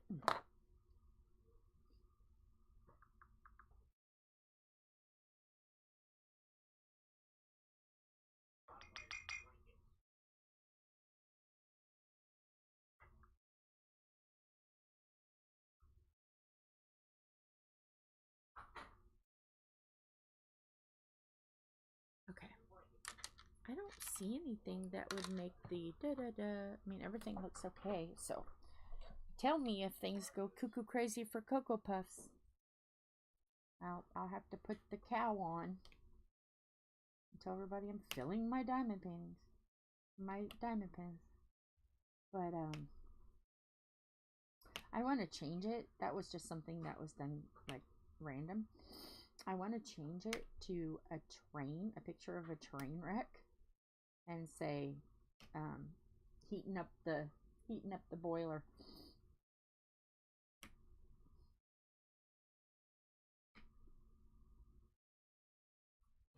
Or something with a train. Or my be back. Shoveling coal or something. I gotta come up with something.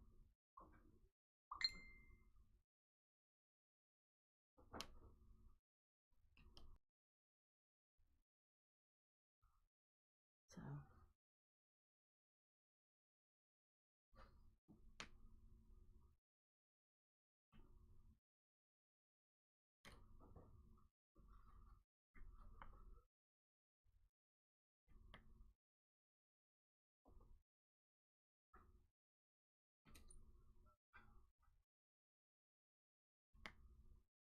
What? I heard, oh God, no. Ugh. It's supposed to be bleh.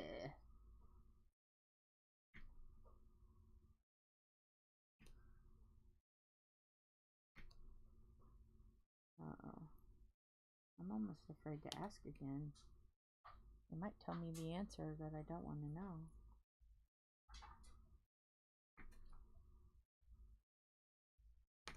But I'm curious. I wonder why he went there. Anybody else curious? Should I ask? Do I want to hear the horror story? Horror story. They're cleaning out the fridge. That can't be good. Usually I hear right away. Do you know what was in the fridge? It was in there forever. It is so gross. And safe.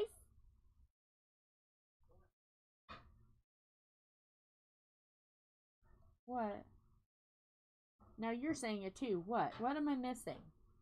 What? Nothing. Oh, nothing. Okay. That was just a pot lid that almost hit my foot, right? Yeah. It's nothing.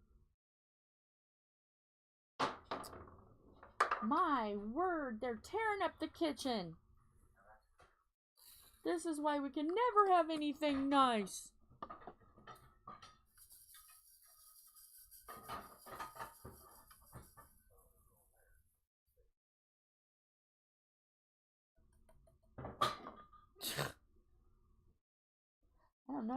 I don't know, girls, guys and girls. I might be safer in here. Should I just close the door and hope that I have a kitchen in a few minutes?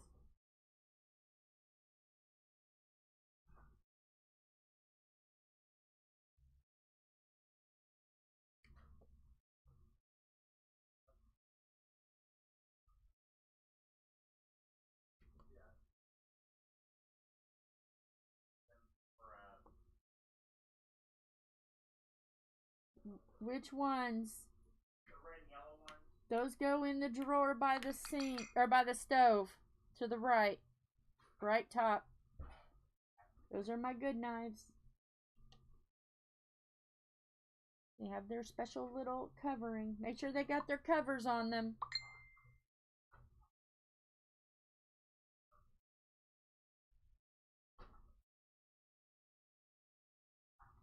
Gotta keep all my good stuff together.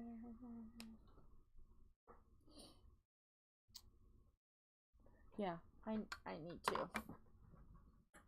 Now watch, they'll just come right in and open the door. But, you guys are grounded. Mars grounds you. I'm closing the door. Oh. So let's see. Will that work? Will a cat open the door? I don't know.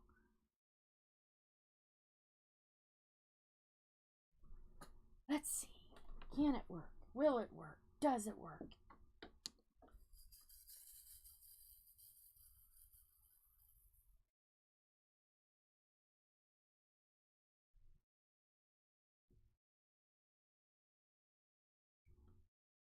I have listened to a few more things of my audiobook. I'm back to learning about the history of funeral homes. And you know what?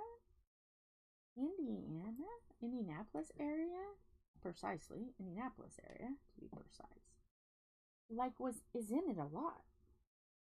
They were like on the pulse of this moving to homes instead of businesses, taking old mansions and stuff and making them funeral homes. Indiana, I was surprised, Indianapolis had like a lot of things. They were on like the pulse of the going from downtown to residential. I'm like, wow, go Indiana, you're good for something other than corn and soybeans and a race. Because that's pretty much what Indiana is. Corn, soybeans, perhaps a little bit of winter wheat and race cars.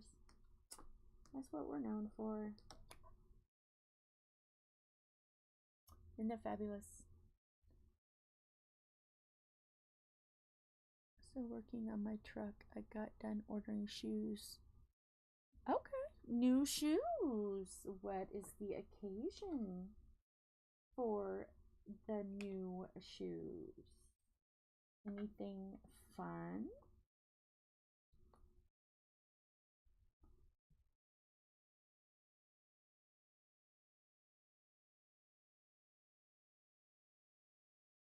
Looking to see if there's any more Z's.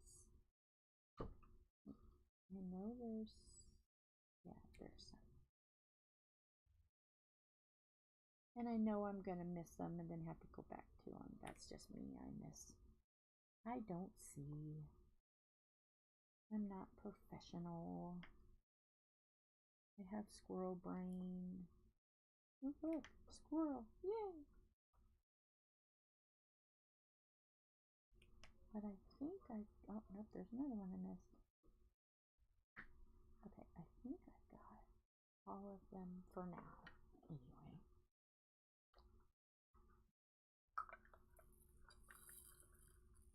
Sandals and jelly pops. Okay.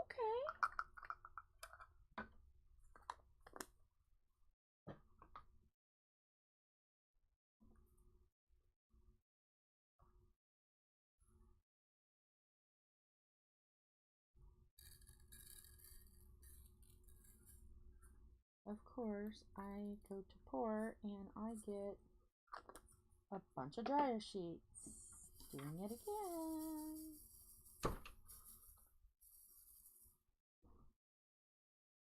Just walk through the door. Oh, the cats are trying to open the door. I'm like, there's a little crack. I left a crack. All they have to do, on this side, all you have to do is just walk and it'll open. And no one's just staring there like, I wonder if somebody's gonna open this door for me. Miss Betty is contemplating door openages.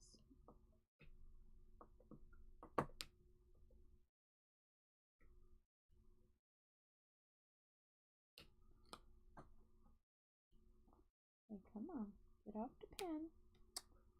Really? I have to switch pens because this blue pen, I love it dearly, but right now the only thing it's good for is multi-placing, and I don't have. Oh, shoes are your second addiction.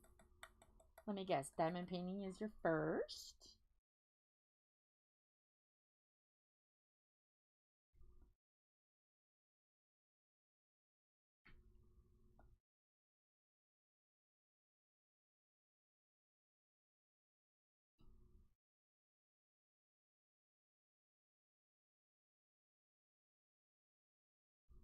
I don't have an addiction, winks at somebody knowingly.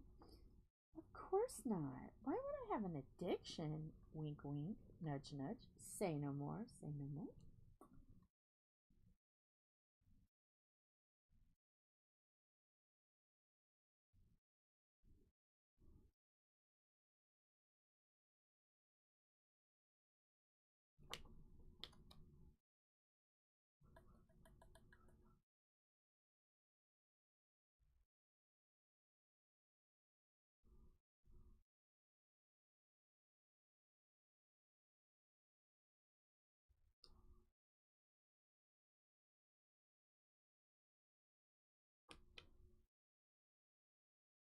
Diamond painting and yarn for me. Yep.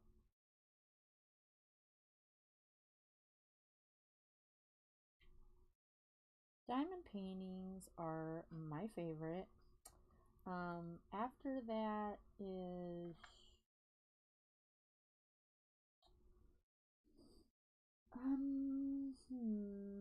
anything else I love. I collect precious moments, but I haven't collected one in a couple years now. But I have a full cabinet of precious moments. That used to be an addiction, but it's not anymore. Because they're expensive. Let's see. Camping. I love to go camping. Camping is my addiction too.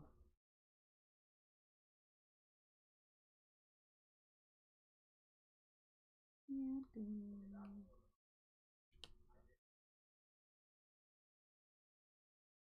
Whether we go with people, like John and Ron Parker. And by the way, today is Mr. Ron Parker's 55th birthday. So, yes, beautiful trainwreck. You'll have to wish him a very happy birthday. My beautiful best friend slash sister just had her 50th birthday a few days ago. So she also has had a birthday. So, yes. And I did a wonderful impression of Marilyn Monroe for both of their pages on Facebook and sang them happy birthday in my pajamas. With my hair not done, I sang happy birthday to them in the style of Marilyn Monroe because I love them. And I wasn't afraid to get a little silly for them. Coloring books too? Okay.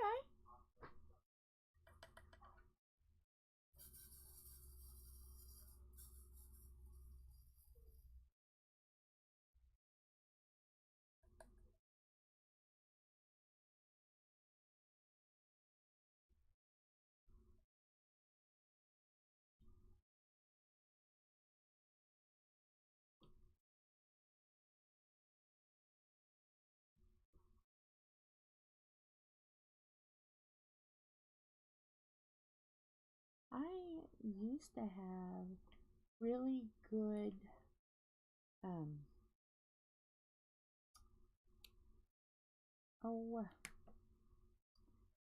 they were what are those called? Color pencils. Duh, Jill. It took me a minute to get that. That's scary. Color pencils. I used to have a really nice set of them that I never ever used. And when and they had sat for so long, and somebody was needing some color pencils, so I gave them to them. I think I gave them to them, or I was going to give to them. I don't think I have them anymore. But like when I was having a lot of trouble, my friend at the time, rest in peace, bought some for me so I could at least do like coloring or something. And I never used them.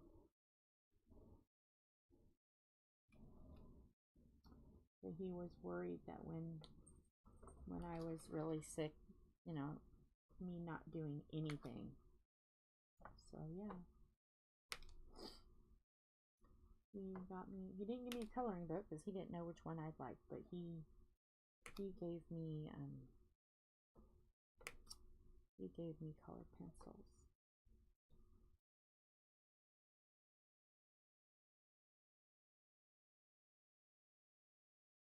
Oh. Wow, 50 pairs of shoes. Somebody get that. We don't need a copyright strike. La la la la la la la. La la la la la. We don't need the song to get copyright.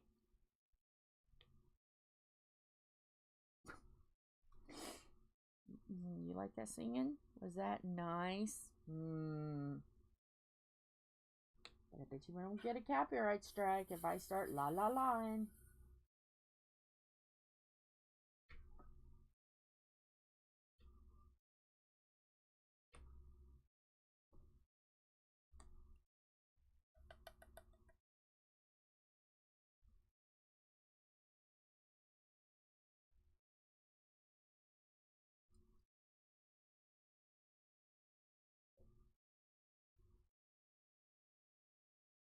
Oh yeah.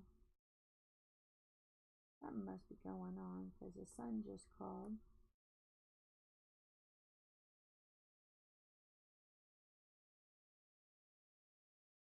Oh yeah, I get to take him up to Fisher's, which is about an hour drive, and he gets to go checked out to get his disability for, he was in the Marines, and it tore him up pretty good. So he was having a lot of physical pain, and so he is going to go and get his exam. So I'm taking him up there. I go on the 8th to take him up, and then on Christmas Eve to take him up. So yeah. Trying to be a good stepmom. You know, I gotta be that good evil stepmother that I promised so much.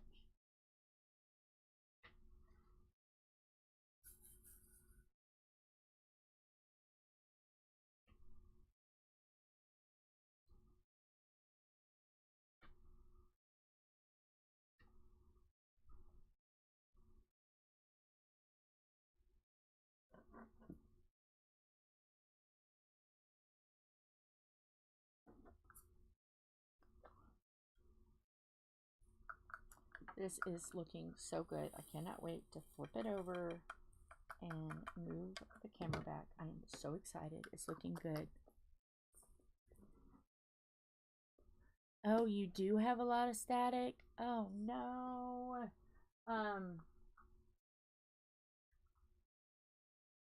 Do you have static guard? I think that's what they call it. Static guard that you can rub around in the drill, in the pots or the bags. I think static guard works.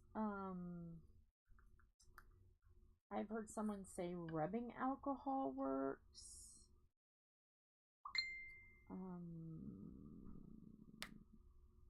Someone said freezing them works.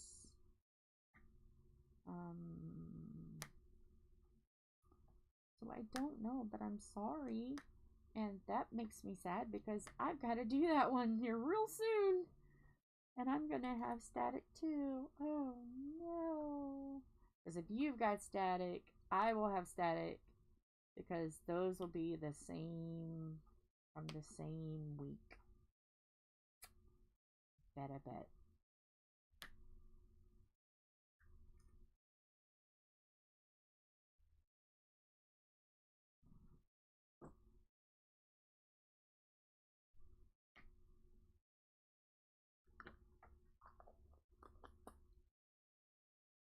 Yeah. Oh. Oh no. Well, it's okay, I guess. It'll be alright. It's gotta get done regardless, so. Okay, I'm gonna wait on that E because there's a lot of that. I'm just trying to get the little stuff now. Okay. I'm getting tired of these dryer sheets falling out. No!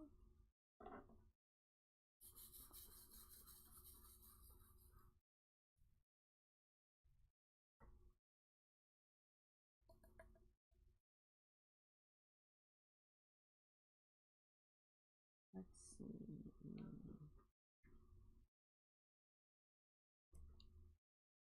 I am so bummed out because I have looked everywhere to watch Call the Midwife for free. And I can't. And I'm like, I'm going to have to actually pay for this series. And I'm like, do I really want to? Do I want to do that? I don't know. I don't know, man. Which one looked weird? Which one doesn't? Is that one below? Yeah, that's a Z. I've done a Z. Okay, maybe I'm just dreaming. I might just be dreaming. So I've just been watching shorts, trying to piece together the show.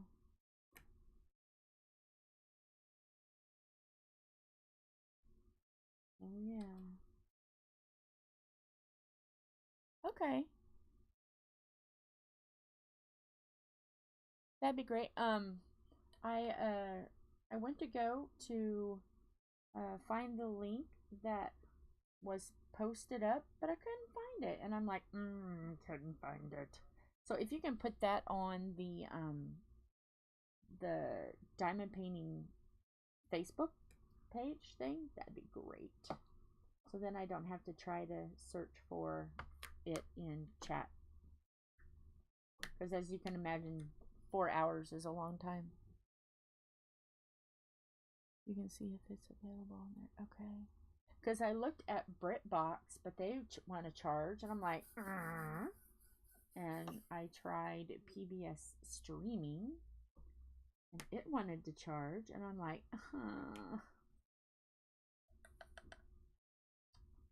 it's just stinky.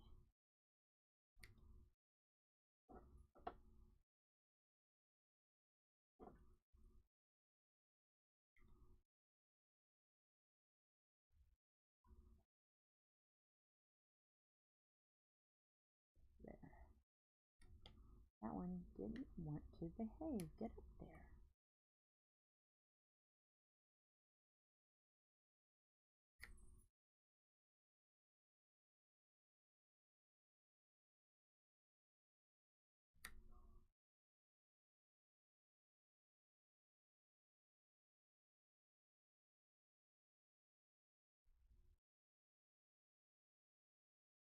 So yeah, I was bummed about that last night, but it's like, okay.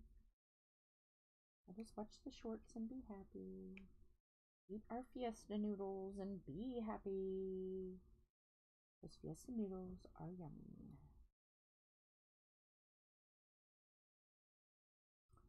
Oops, get up there.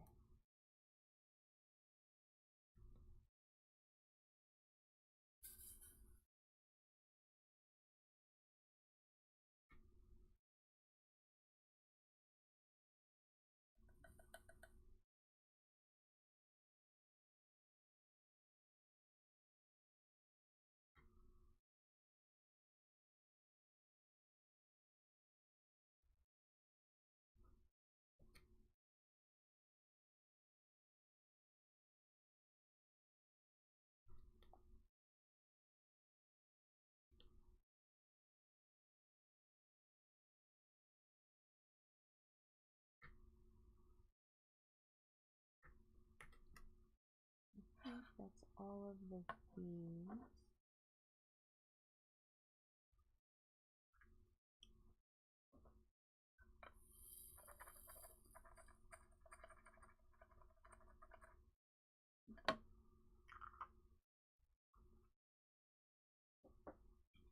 Wise. I know we have some wise.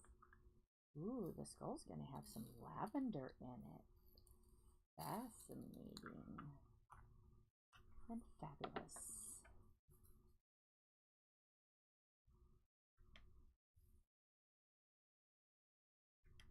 My glue dot is to stay in there. It keeps wanting to spill out. I know I dot like a mass murderer. I very hard stabby. And I try to tell myself you don't have to kill the painting, but I stabby stab.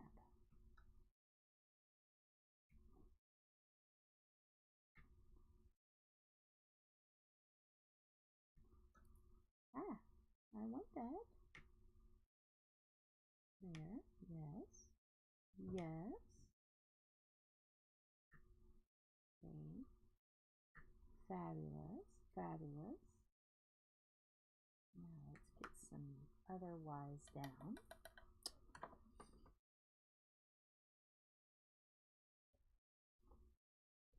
That.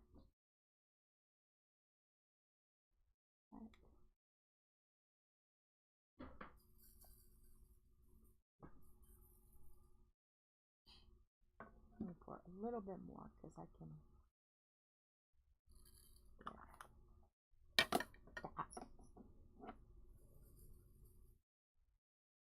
I have a question, and it's simply because the way the web camera is, it's hard for me to, angles are challenging.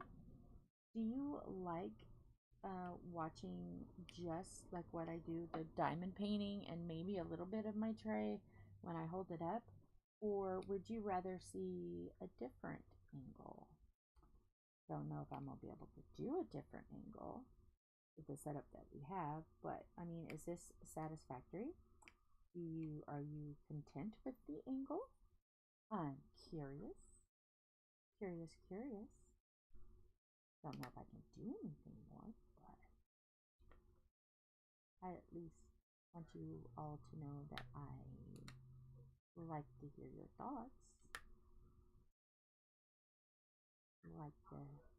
Like to hear what you're thinking.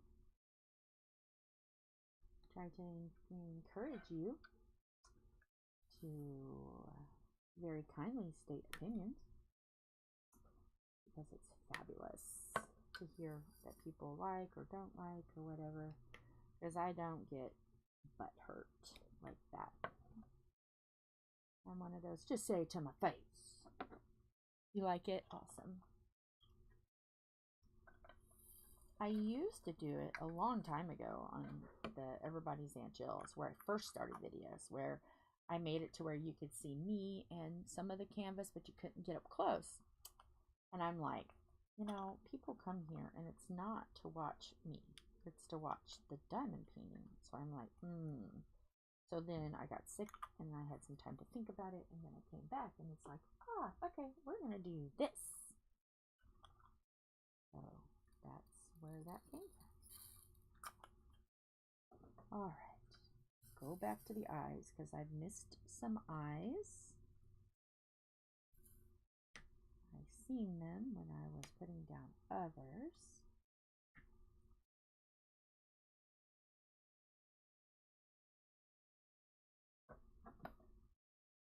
What about my spiciness? Am I spicy enough? Am I too spicy? Not enough spicy? Too sweet to even imagine being spicy? Even though that's not going to be an option. I'm curious.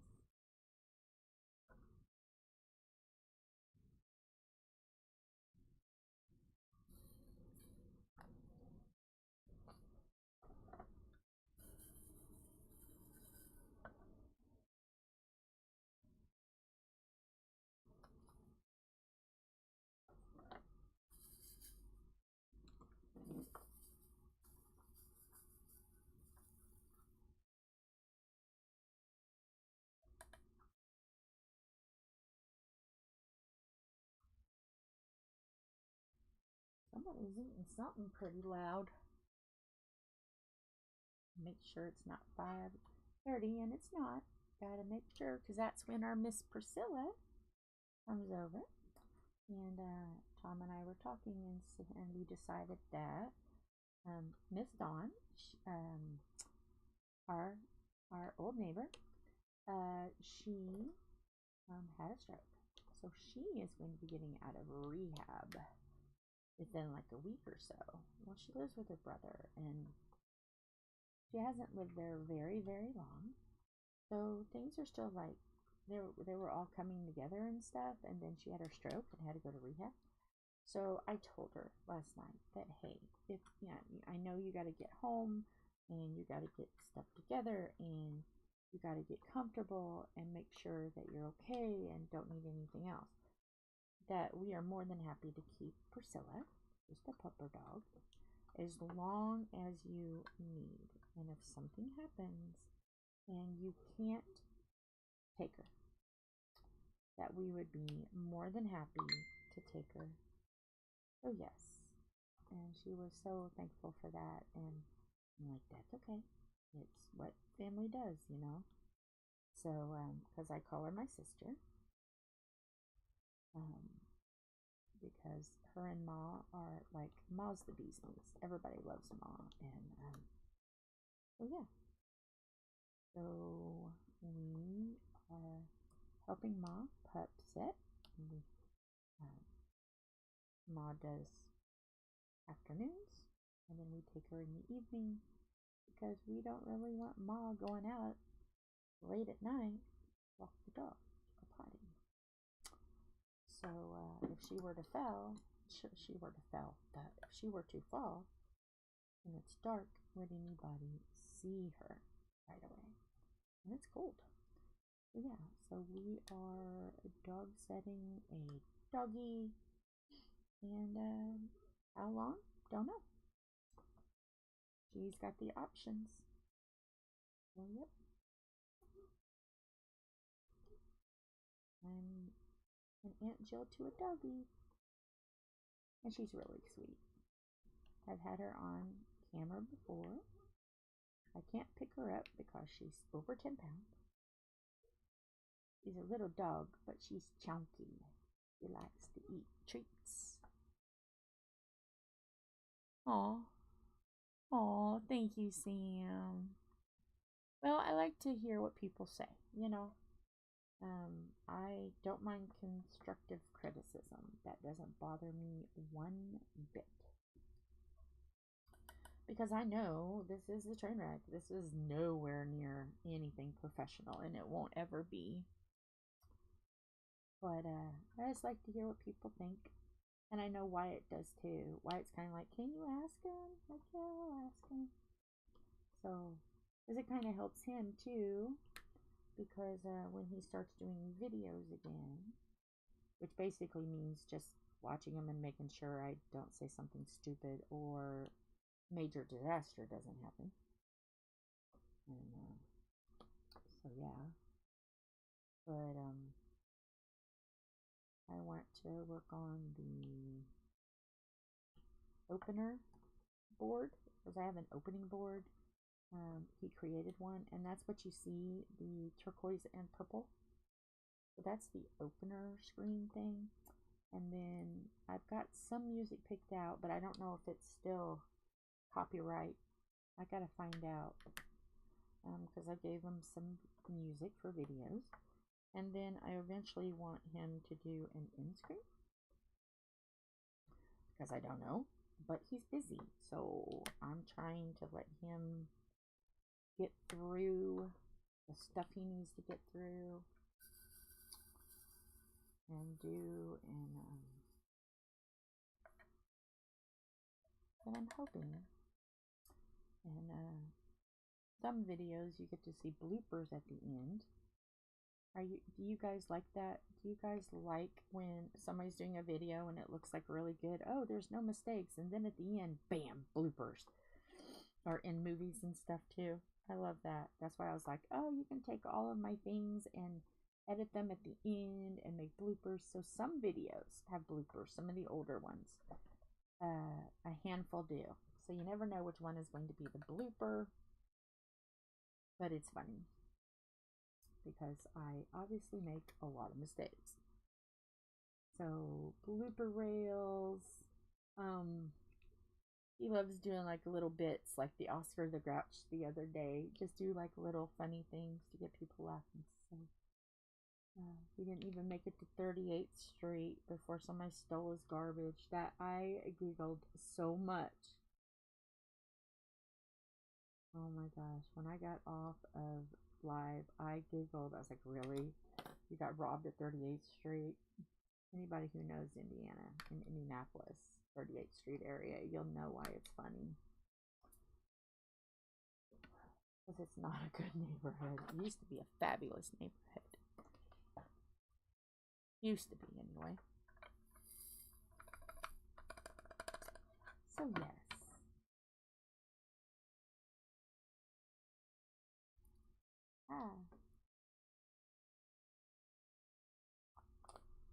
Let's see, what color is next? A's.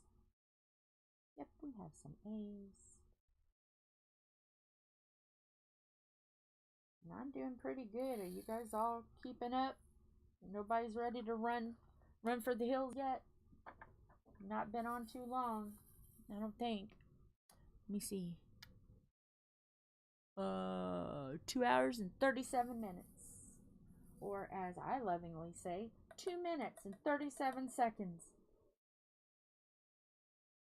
I will, oh my gosh, I will always think about that because the one time when I said, oh, it's only been 2 minutes and 30 some seconds, and he's like, I think it was that. No, I just said that.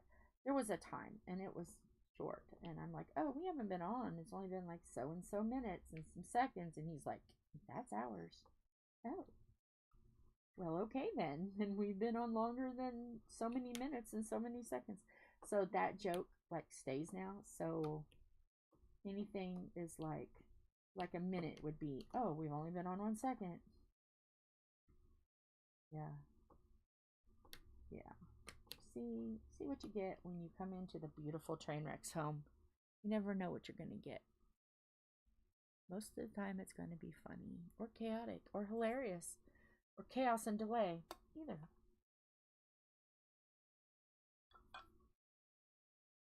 Sorry, I had to get a drink.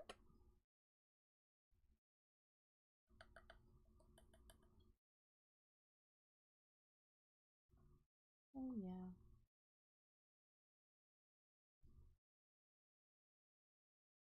I don't know if anybody else can relate to how our family is. Anybody else have a person like Tom in the family? Or a person like Philip who's just like, oh, hi guys. Laid back, easy going.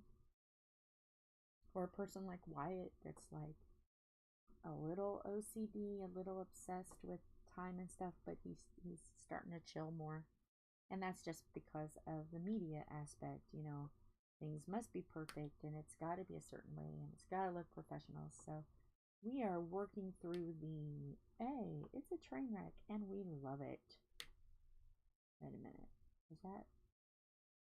I've done P. That was P. So what one did, no? Okay. Maybe that's right. I swear it looks like I'm putting more diamonds down. Am I? Anyway, it's just gonna stay there. If I messed it up, it's just gonna stay. No one's gonna see.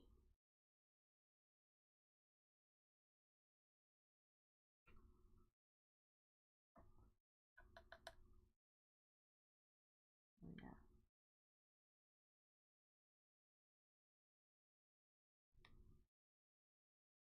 I'm trying to find an even balance of try to be nice, try to be good, try to love each other, you know, and then also a balance of hilarity and oh no, chaos, and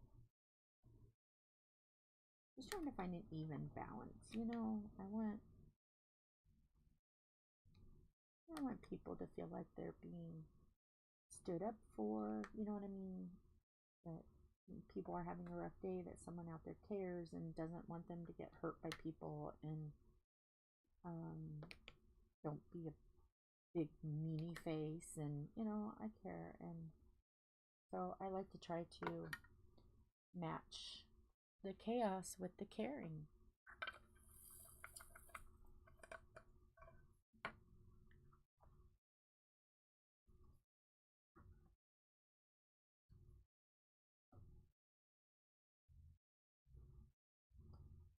Oh,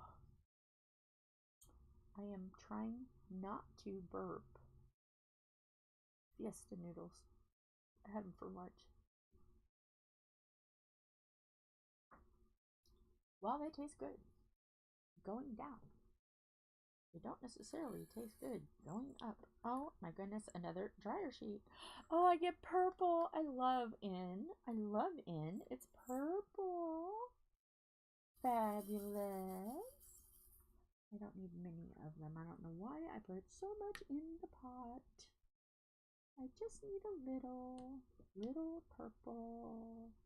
Little purple.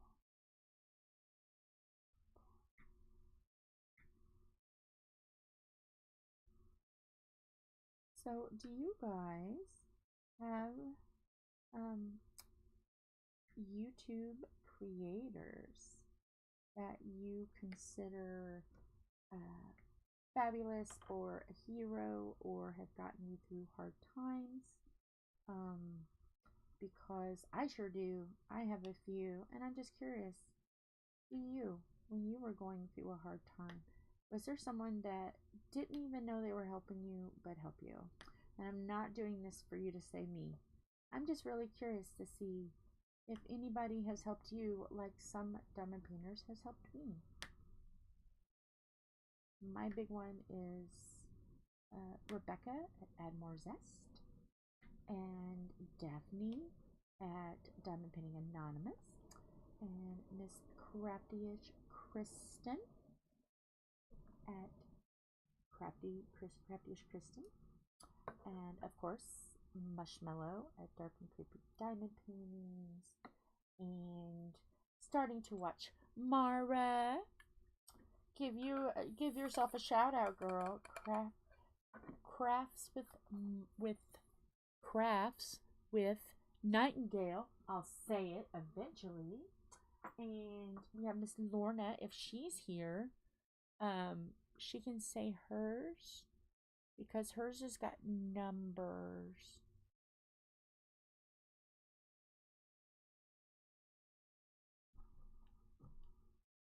Okay, it gets soft like now and then. I can hear you for a while. Yeah, sometimes my voice does that a little bit, and it is because when I am in a fibromyalgia flare, which I have been in for a while now, and I'm trying to like not let it show and try not to complain too much about it, but it's very painful, and it's been like over a week now. And I thought one day, I was like, oh, okay, it's gone. And then I got up and walked around and it came back.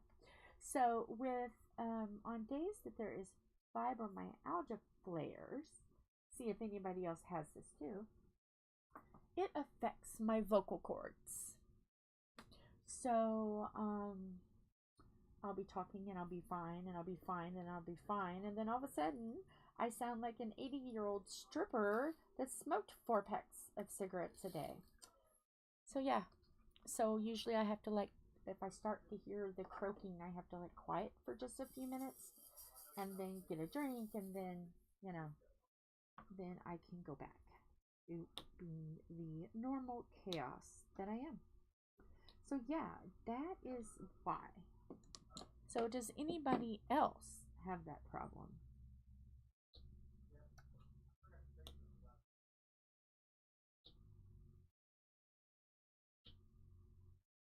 But I love diamond painting, and yes, my voice gets a little croaky when I'm having flares, and but that's okay, because I love diamond painting.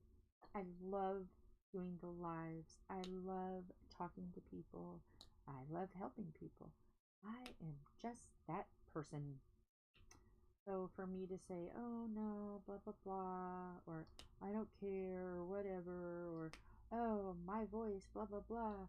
No, I'm going to get on here and I am going to do until I cannot do anymore. That's just me. So yeah. And it doesn't help that everybody used to think that I was a little kid. Is your mommy home? I am the mama.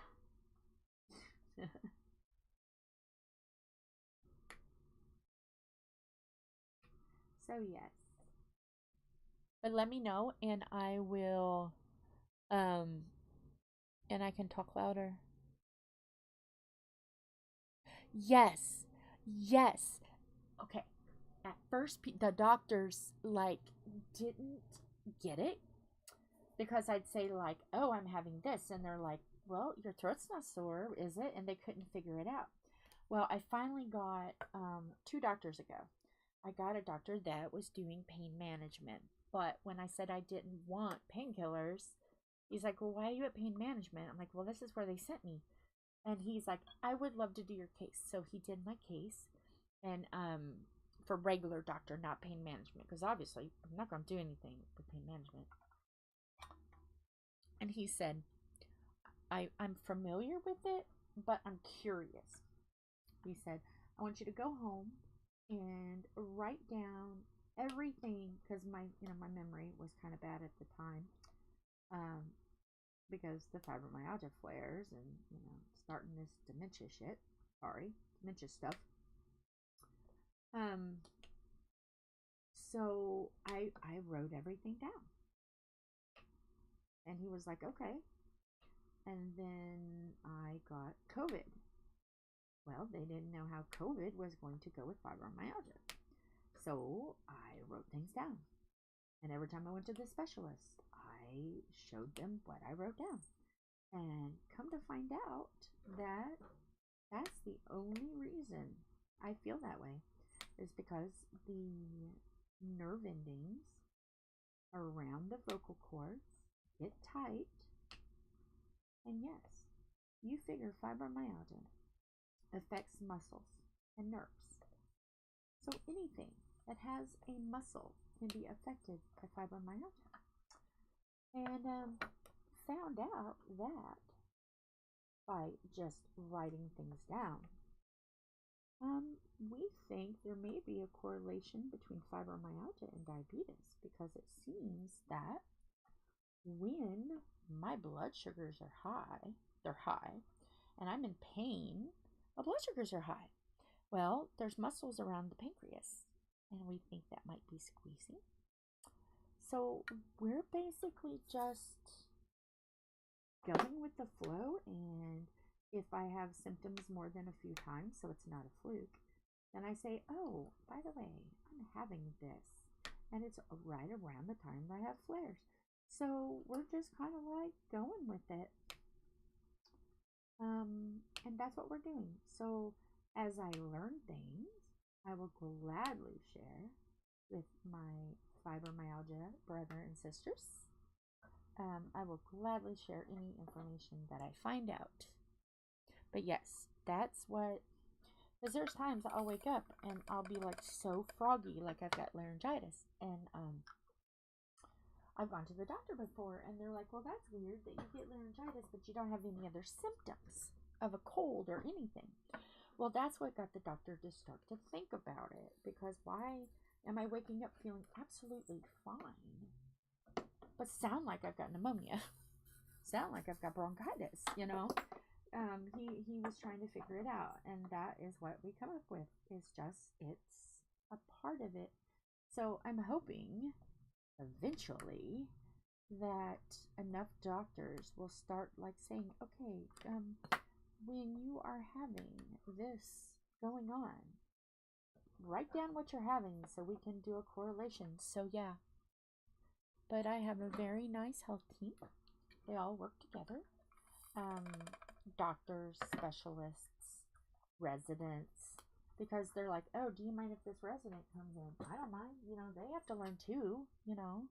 And with the severity of the fibromyalgia now, you know, and being as young as I am, because most people, you know, they get it a little later in life, but I'm unusual. I got it early. And so when a lot of things that most people are complaining about at 60, 70 years old, I'm starting to complain about now. So it's kind of like it's helping them see that it's not just young people. It is not just young people, or it's not just old people that are getting this. Young people are too. And they think mine, after going back, looking at my family history, looking at my medical history, the complaints I had, they think I may have started getting this at like 2 or 3 years old. So this is like 45 years I've had this. And yeah, I just got really like officially diagnosed when I was in my 20s. The 20s or early 30s? I think 20s. My brain. It's one of those days. So like, yeah, I make a good journal, write down everything, even if it's stuff that you think is silly. When I was heavier, they were doing a test on me to see if I had pneumonia, and they said, you don't have pneumonia, but there's something a little concerning. I'm like, okay, well, what is it? And they said, you have an enlarged heart, and I also had tachycardia. Well, as my weight went down, my heart healed, and my heart is absolutely fine now. So, but with the tachycardia, we discovered that when I was having a flare, it affected the tachycardia. And it also it affected the blood sugar. So we were just kind of like, what? So yeah, that was another way of me like saying, okay, this is affecting this. And so yeah, I am all the time discovering new things.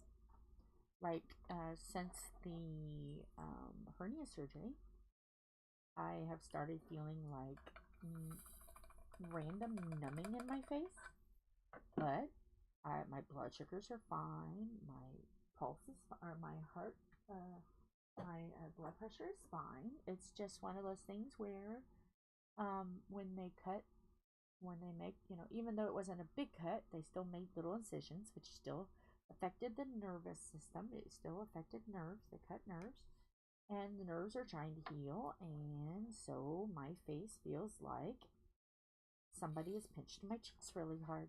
I didn't have it before, so I'm curious to see if once everything is healed and good, if it goes away. If it doesn't, if it's something that's permanent, well, okay, I've got another thing to write down. So yeah. But it feels like someone has put, like, it gets cold, and then it gets tingly like someone has pinched me. And I've been getting a little bit of headaches, which I knew the headaches were possible. But yeah, I try not to complain about it too much. I mean, yesterday, I think it was yesterday or the day before, it's like, ooh, my back. I gotta change some stuff. But yeah, I was having tachycardia, and I didn't even know I was having tachycardia for a long time, and I kept going to the ER because they were like, if you're feeling funny, go to the ER. Don't play around. Make sure it's not a heart attack. And I must have went to 4 or 5 urgent cares and the hospital, probably 2 different hospitals before they diagnosed it as tachycardia. Okay, well, let's say this. This is my thought.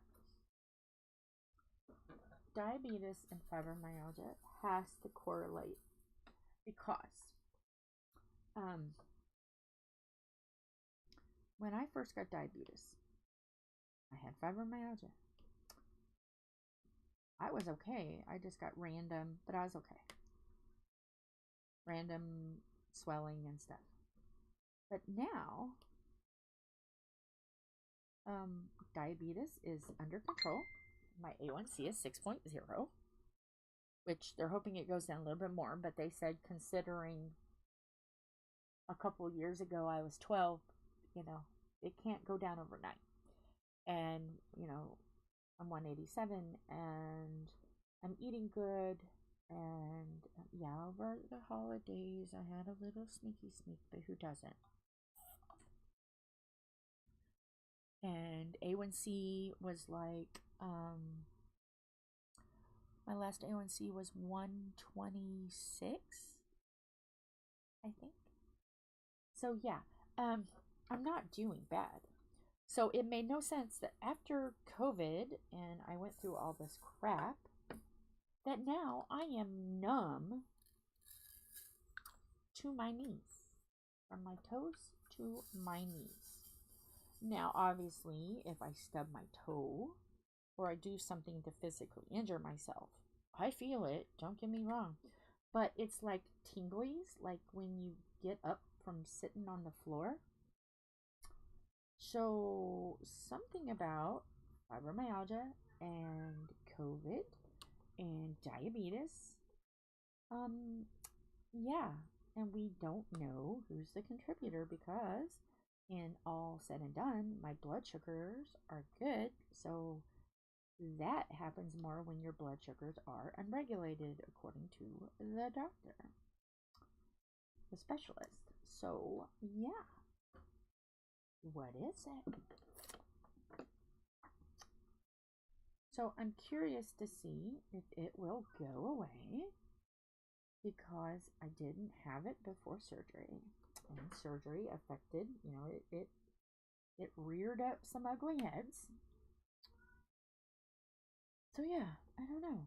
I'm going to be curious to see when I go see the next doctor. Because it seems like I go to a doctor all the time. Even though the regular doctor says I'm doing good and I don't need to be seen for 6 months, according to the diabetes checks.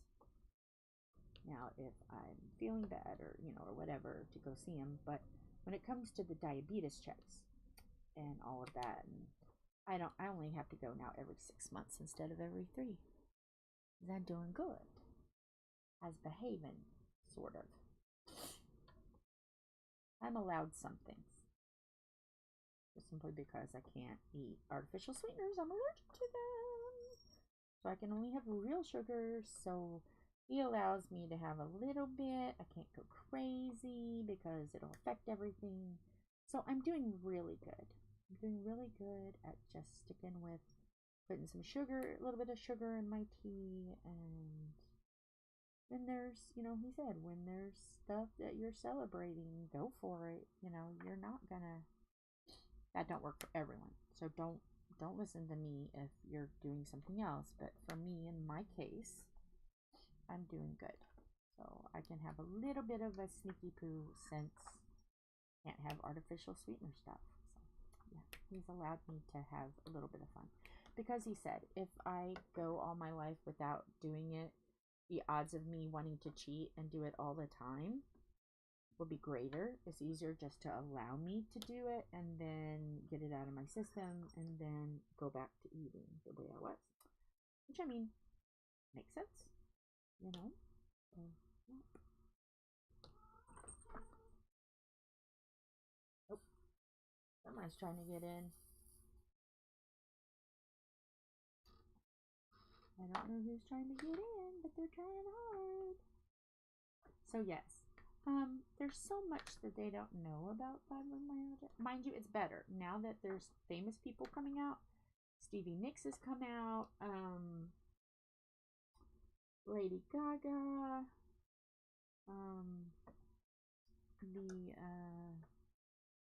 What is his name? Morgan Freeman. So more famous people are coming out of the woodwork and saying, hey, yes, we have this. So hopefully enough will appear and we can get the much needed help we need, because trust me, there needs to be a cure for this, because it's horrible. And I'm a pretty strong person, so I can take a lot, but I'm like, I see other people, you know, and I'm like, oh no, it's horrible. So yes, if you know somebody that has fibromyalgia, encourage them, give them gentle hugs, tell them that they're doing wonderful, because life is hard for us. It is not easy, and you know, we get accused of things a lot for like if we're in a buggy or something, and they're like, oh well, you don't need that, you don't need that handicap spot, blah blah blah. So don't let that get you down. Don't let that feel like you're a failure. You're not. It's just society doesn't understand us yet, but they will. I have faith that they will. We just have to spread the word a little bit more. That's why I talk about it. I spread it because there's so many people that see chronic illness in general. The quiet, the ones that don't show symptoms. So many people see that and go, oh, they're not sick because they don't have a broken leg, or they're not limping, or they look fine. They're just lazy. I hate that. Because how do you know? You're not in their body. Maybe they're a badass and don't want people to know. Your judging of somebody may make some person say, well, I'm not going to get checked. I'm in pain, but I'm not. People are going to treat me like that. I don't know. Forget it. You know, you could discourage someone who really needs help. So be kind. Be kind. So yes, I am not afraid to use this as a soundboard to say, hey, people are going through stuff, man. Be nice. Be kind. Because if something happened to you, you would want people to stand up and help you. So think of that other person.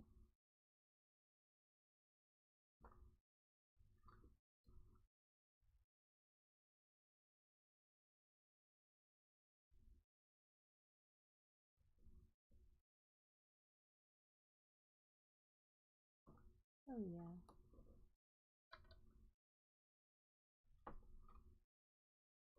But yes, Sam, just jot down everything and just keep communicating with the doctor.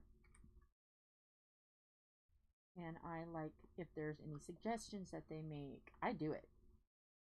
Vitamins and stuff. And he actually even said, oh, are you opposed to acupuncture? I'm like, no, I've had acupuncture and I felt really good afterwards. But the problem is, in Indianapolis, we have chiropractors and stuff that'll do it, but I need someone that will do it in, like, all of the, you know, like, all of it, not just like on the legs, or I need a whole body acupuncture, and I'm finding it hard to find people. I used to have a lovely gentleman. He was from Korea, and he knew I was, at first, I wasn't so sure about it, but he goes, I will put one in, and you will be perfectly fine, and you won't be afraid, and you'll be fine. I'm like, oh, okay, sure. He put a needle in the tip top of my head, and you know, I was like, I don't care what you do. You just do whatever. And I relaxed so much. And I used to be, before Philip, I used to be afraid of needles. And I was like, oh, I don't care what you do. That feels good. So yeah, and I had it done for my allergies. But it helped, and not knowing, you know, how much it did help, because for a while I wasn't really having much pain. I felt pretty good, and I just chalked it down to, oh, it's just arthritis. I'm just having arthritis pain. It'll be fine. And yeah, no, it wasn't fine. but my family didn't believe in going to doctors. You went to osteopaths and chiropractors and allergists and stuff, and you didn't go get medicine. So it wasn't until I got older and I started just having pain to the point where I just couldn't focus anymore that I actually went to a doctor, and he's like, whoa, I don't see this in people as young as you, because I had it for so long. So yeah, that's why the early onset dementia, they think that might be related, because for my age, I shouldn't have it. You know, I'm young. Why you have it? But if it's related to fibromyalgia and I've had it for 45-ish years, then it makes total sense to have it. So we're just up in the air with a lot of things, and it's a lot of just blood work and ultrasounds and just trying to eliminate other things, and you gotta do what you gotta do. You know, it's okay.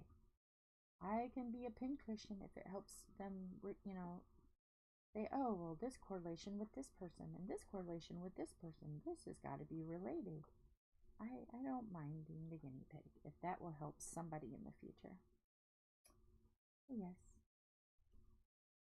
And whenever there's, you know, something, I'm too bad to do a trial. They want somebody that doesn't have it as bad. So, I don't get to participate. I always request, but I don't usually get to participate. But I will have people call and do surveys and stuff, and I gladly do surveys. Yeah.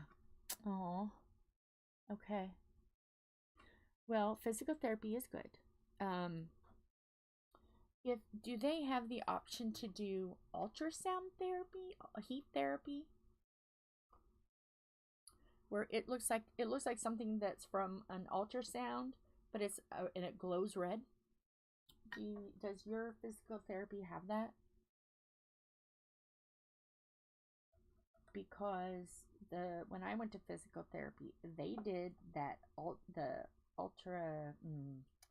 not ultraviolet, but it was heat, and it was glowed red. Yes, you will.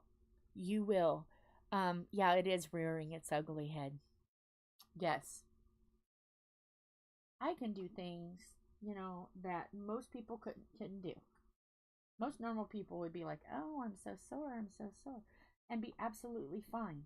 But then I can get a freaking plastic, like paper cut, but plastic, and oh my gosh, it feels like my hand is going to fall off. And it's just a small little paper cut. It is so weird how some things that you think, oh my gosh, I'm going to get so hurt, like twist your ankle or something, and you're like, oh no, this is going to hurt so bad. And it's like, oh, that's not as bad as I thought. But then get a paper cut and you're screaming and crying. Like, oh no, I feel like my finger is going to fall off. It makes absolute no sense how this works. It makes no sense. I just do my best every day, and that's all I can do is my best. But yes, I totally understand that. Totally. Okay. Yeah. I was going to a chiropractor for a while, and then finally it got to the point where every time he would work on me, I would have to do full body ice packs all over my body, like make an ice pack chair, and I would hurt and couldn't walk very well for like a couple of days. And I finally said, I cannot do this anymore because it hurts more than it does help. So I had to quit doing chiropractic because it just hurt too much. Hurt like I had to walk with a cane for a couple days hurt. And it just wasn't worth it.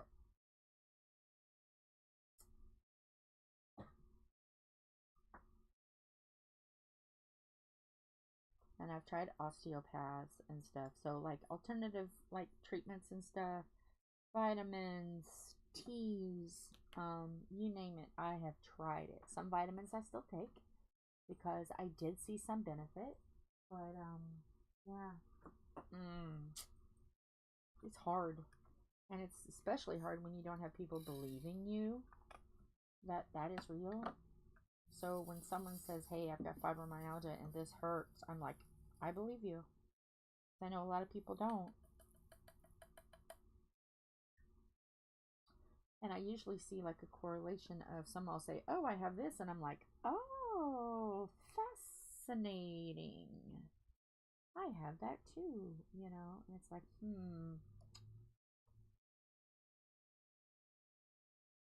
So yeah, my biggest thing, when I was younger, I knitted. I don't knit as much anymore. I can, but I don't knit as much anymore. Now mine is fibromyalgia.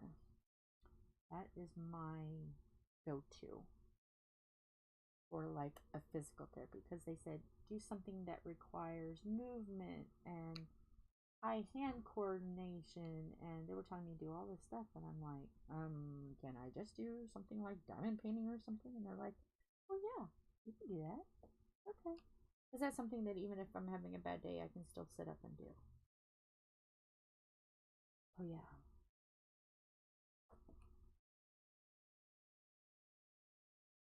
So yes, that's what I was told.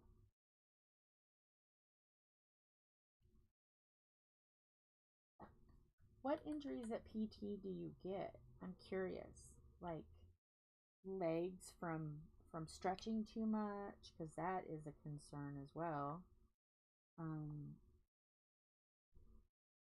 Because I know when I was doing the pulmonary rehab, I had to be so very careful. They made sure I stretched a lot. I had like a whole stretching routine before I was able to even get on a treadmill or the rowing kind of machine or whatever you want to call that.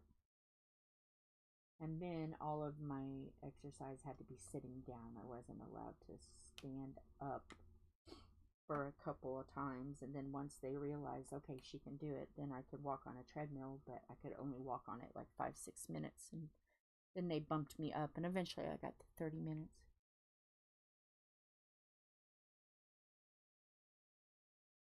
Oh, yeah, okay. Yeah. Well, if they have that glowy red stick that they put gel on it, and it's like maybe it's ultrasound, but it's red, and they put gel on it and they rub it and it's heat. Oh my goodness. That is absolutely fabulous if they have that at PT.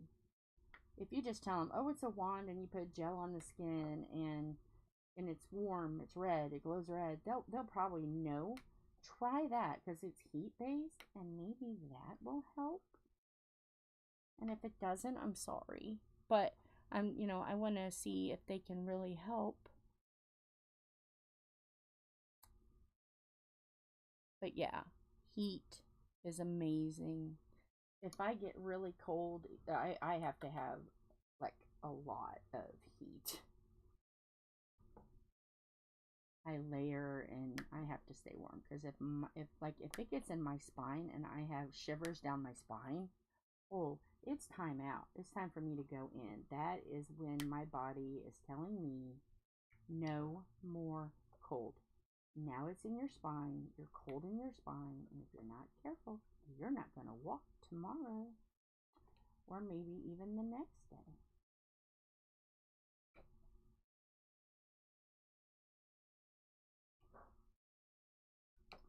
But I do have to ask you this. Oh no. Yeah, it's pretty bad. That's pretty bad. May not, you need to talk to your doctor and see if maybe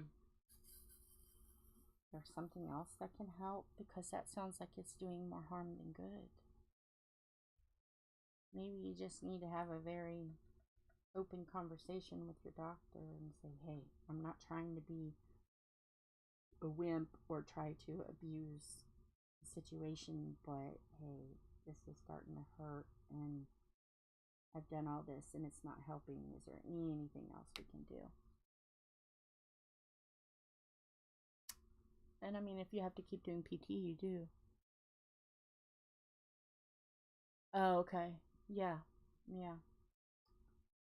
I'm in the middle of menopause. I've been in the middle of menopause since I was 27. They did a hysterectomy, but they kept my ovaries because I'm allergic to hormones, so ovaries had to be kept.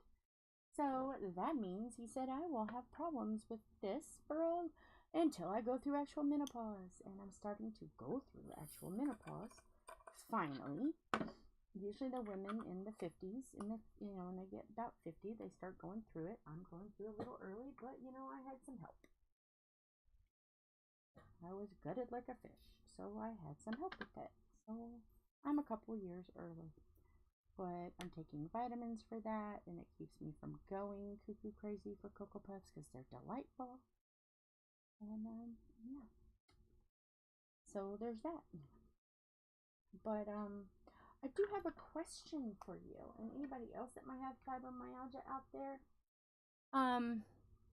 Like, okay, say I picked up something and it was a little twingy. And I'm like, oh, I'm gonna feel that tomorrow.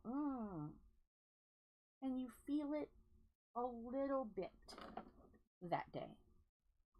But then, like, the second day, total chaos. It hurts so bad. Does anybody get the second day blues? Or is it just me? Because, oh my goodness, day 2 hurts worse than day 1. Well, hey there. Well, hey there, Blizzard. What you doing, Bubba? Oh, I'm getting loves. I'm getting loves. Yes. Okay, you just gonna sit there and be good? Yeah. Yeah. You have to be careful with the immune system because that's another thing. We get colds, flus, sick really easy. So if you have somebody with fibromyalgia and they're like, no, I don't want to get out, or I don't feel like it, or I don't want to risk getting sick, it's because our immune system is crap. And then if you have diabetes or rheumatoid arthritis, oh, there's 2 of what I've got, it makes it worse. So if someone says, no, I can't take the risk, or somebody's like, I'm going to come over, is anybody sick? Because if anybody's got a sniffle, I can't. It's not that we're trying to be pain in our arses. We're not. We're just trying to protect ourselves. Yeah. Yeah. I mean, and people with fibromyalgia, if you've got it, you get it. You understand. And yeah, it's a horrible thing. And yes, Philip, hi. How are you? I need a rundown on how to make goulash because I've absolutely forgotten. I know the ingredients. Okay, so what you do is you fry your hamburger. Yeah. You boil your pasta. Yeah, I got that. Okay. Then when you're done with that and you put them together, get your spaghetti sauce. The tomato sauce you mean? Yes, the tomato sauce. Dump that in. Put your, start with 1 whole jar of the chili sauce. Okay. Put it in. Add a little bit of water to it to get all the goodness out. Yeah, I know that. And then mix it. Okay. Put like a squirt of ketchup. I know we don't have a lot. Just put like a squirt of ketchup. And put some corn in it. Keep stir it around. And taste it. Salt, pepper, garlic, whatever you want to put in it, since it's just us eating it. It's not mom. Do all that. And then when it tastes good, then just put some cheese on it and let it bubble. Okay, so we only need 1 of the 2 chili sauces we got then, or? Start out with 1. And if it doesn't taste right, because you know what it's supposed to taste like. Yeah, I think so. If it doesn't taste right, then add a second chili sauce. You never know about the chili sauces until you physically do it. Okay. Depends on the macaroni. It depends on how much hamburger. Yeah, There's okay. I know it's 2 pounds of hamburger. Yes. So how much macaroni? A half a pound. Yeah, a half of a box. Okay. It's been a minute since I've made Yeah. this. And if you have total chaos, so He's busy. okay, then you can run in here and say total chaos, need a moment, and you can diamond paint and talk to them. Okay. We will swap if you need it, but I have confidence, sir, that you can do it, or at least get the base of it down, because I'm not that far away from being done. Yes, I have rheumatoid arthritis, and it's in my hands, neck, and spine. Hips. It's pretty much like everywhere now. It's everywhere pretty much. Feet. My toes are crooked too. It's everywhere. I mean, let's just face it. Once it's in your spine and your hands and your feet, you're like, nah, it's everywhere. Okay, we're just gonna deal with it. Shuffle up and deal. And a lot of the medicines they didn't want me to do because of being immune compromised, and it lowers your immune system. So a lot of the treatments I cannot do. So yes, darned if you do, darned if you don't. So you try to make sure your immune system is safer than your pain.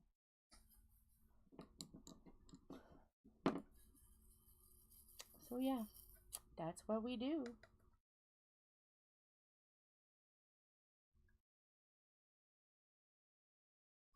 But yeah, if you ever want to talk to me, offline, or not offline, but off of YouTube, you just message me on Facebook, girl. We'll talk about it.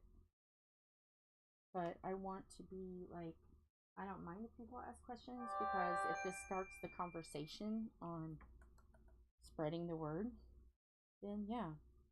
So yes, be kind to the people that say, oh, by the way, no, because I don't feel good, or I don't want to take the chance of people getting sick.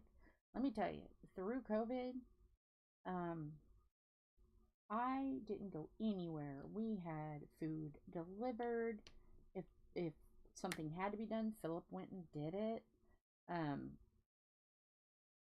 Masks, gloves. I mean, we like washed down every can. I mean, I literally went cuckoo crazy, not wanting to get sick. And I didn't get COVID during that period of time. It was when they started saying, oh, it's okay. And Philip went to school and college, and somebody in his class had it and still went to school anyway. And then that's how we got it. And he was trying to be careful, because knowing his mom has, and the immunological issues of it. So he was being very careful. Well, it wasn't until after the class was over that was told, oh yeah, I have COVID. And 3/4 of the class got it too. And that because it was a welding class, and when you're welding, you can't wear a paper mask. You can't, you've got your helmet on, but you can't wear a mask because you're wearing other things, so you're protected. He just didn't care. Yeah. So that's how we got it. That's how we got COVID.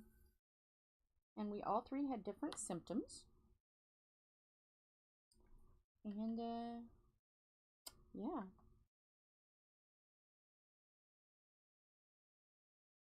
So if we say, because it's cold and flu time, if we say, no, gonna have to skip out because there's, somebody could be sick, or,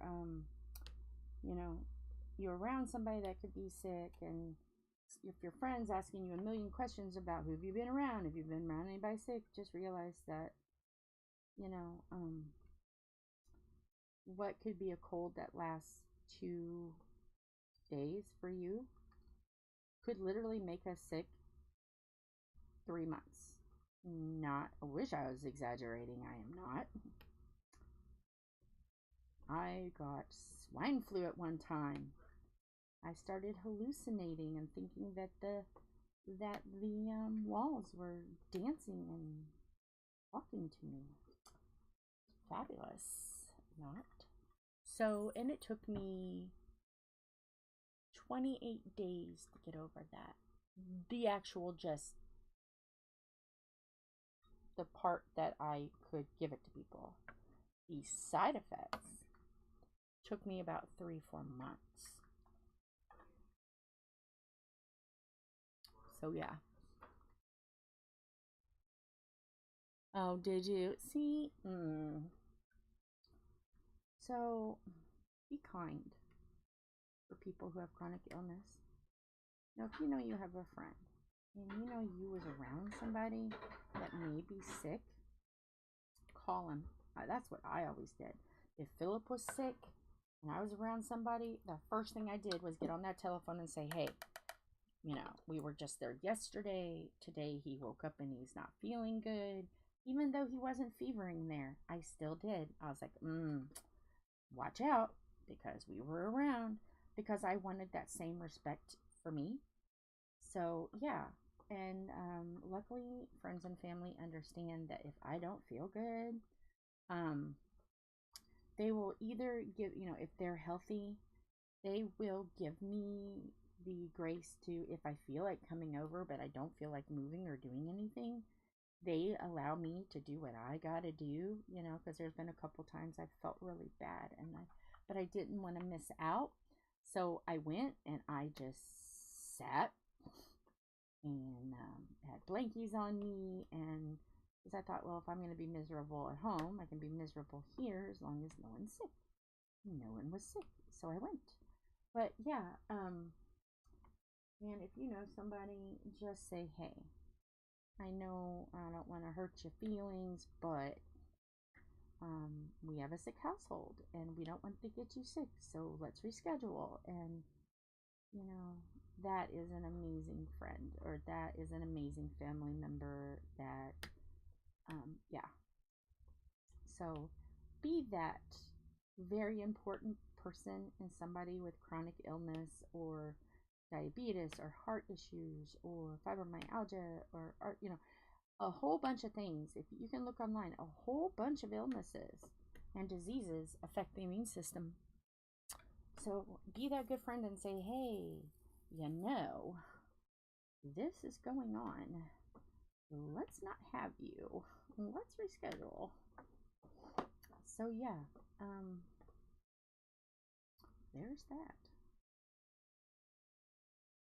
And trust me, growing up, I've even missed some of my son's choir performances.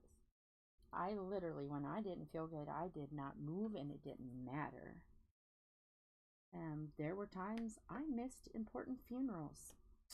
I felt bad, and I wasn't going to get in a situation where I was even more emotional, and that affects, you know, when you're upset, or then that hurts more, and it's like, no, I'll go and decorate the grave. I mean, literally, I missed out on very important things, and you know what?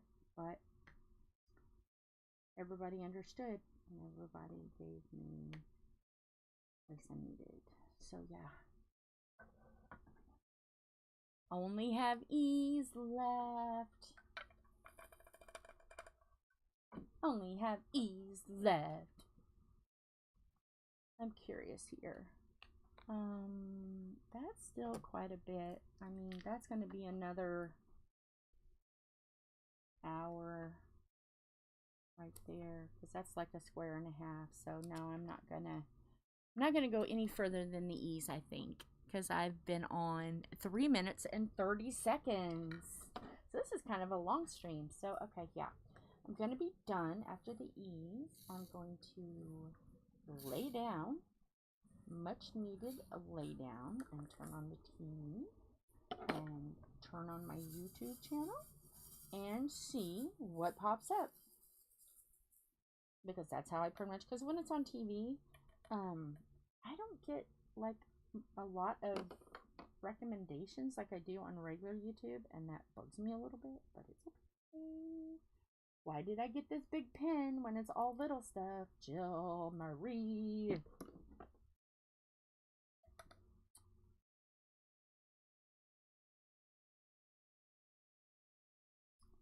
Yeah.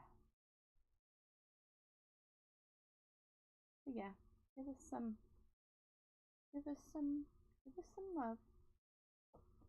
You know, and somebody might say, oh, okay, that's fine. I don't care. If I get sick, I get sick.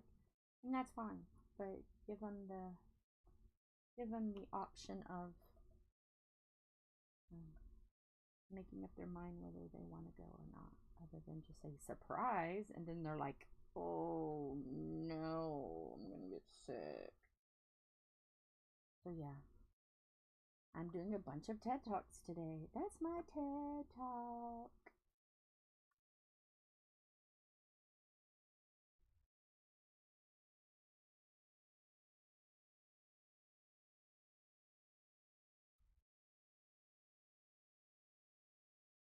Going through here and trying to get all the 3 E's and the 4 E's before I just start single placing, trying to catch them to get as many done as I can.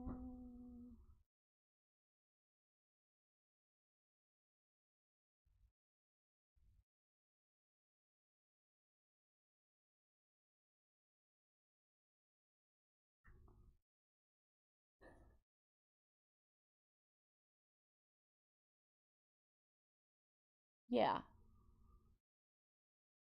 Oh no. So she was really sick.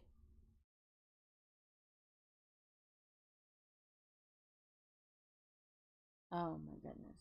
Okay, yeah, that's when it's like, girlfriend, let me get you an Uber. Sorry. Can't do that, you know. Because if we get weakened immune systems and something comes through, like a flu or COVID, because that's still making its rounds, and or meningitis, you know, there's things out here that is kind of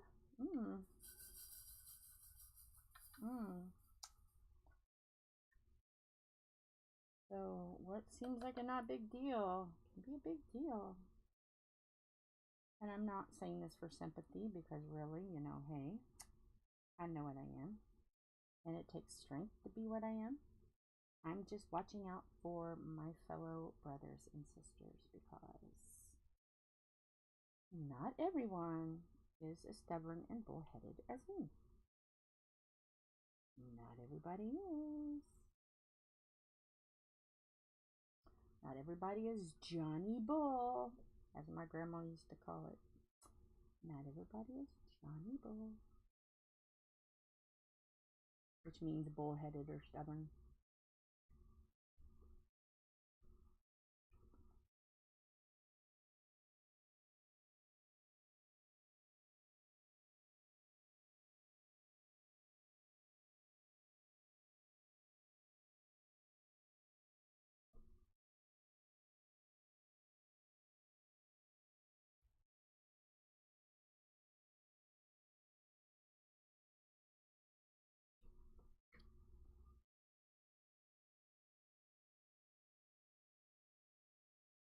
And yesterday, one of the videos that was offered to watch was people slipping on ice,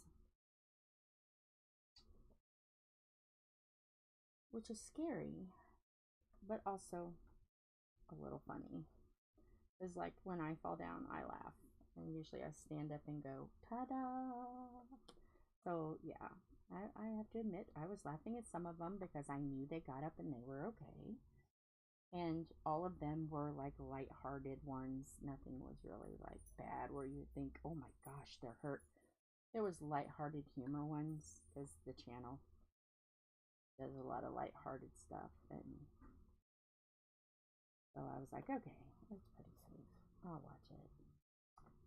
So yeah, I was watching people fall on ice last night.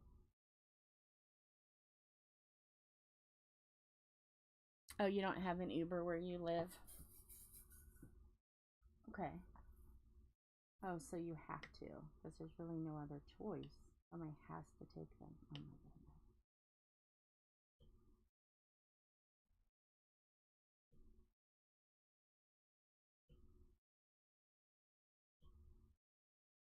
And my brother, when COVID was, he works in a lab. I'm not going to say the lab because, you know, privacy issues, but he used to work in a lab, or he does work in a lab, and he tested COVID test.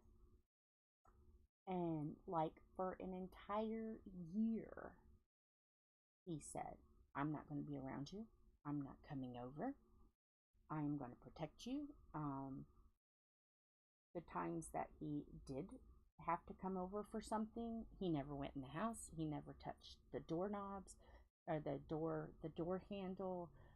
Even with the screen down, or not down, but the screen up, he still stayed 6 feet away. I mean, he really took us serious because he's seen so much through work that when he would be like, oh, take this, oh, take D3, oh, make sure you get a lot of this. And so he would be like telling me stuff, oh, do this, do this. And when I got sick, he was just like, there's a medication that you can take, you know, take this. And went to the doctor and was like, okay, my brother says to take this. He's like, sure, I know exactly what he's talking about. It begins with an R. I can't think of it now. It's been a long time. It's been a few years now. But so yeah, that's what he tested. And let me tell you, he worked so much. He's a hero of mine because he was putting in 70 plus hours a week at work just trying to get the COVID tests out. So yeah, even he was like very overprotective and is like, nope, not coming around. I'm like, but it's their birthday. Nope, you're not coming around either. So he's very overprotective, but I appreciate that because he got COVID.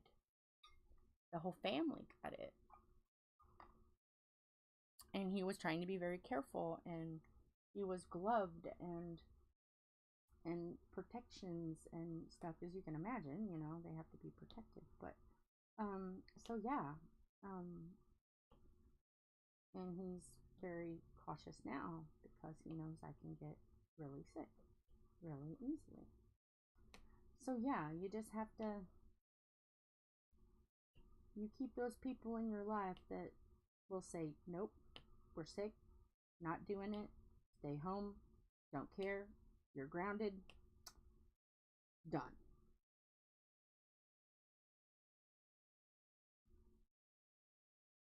And you know, there was one Christmas when in the middle of COVID, that we all got on Facebook, all got on our messengers, and we all videoed, and we had our Christmas. We played Yahtzee because everybody had a Yahtzee game. We ate our meal. We opened up presents. We opened up we all opened up presents that we bought for ourselves for the occasion. And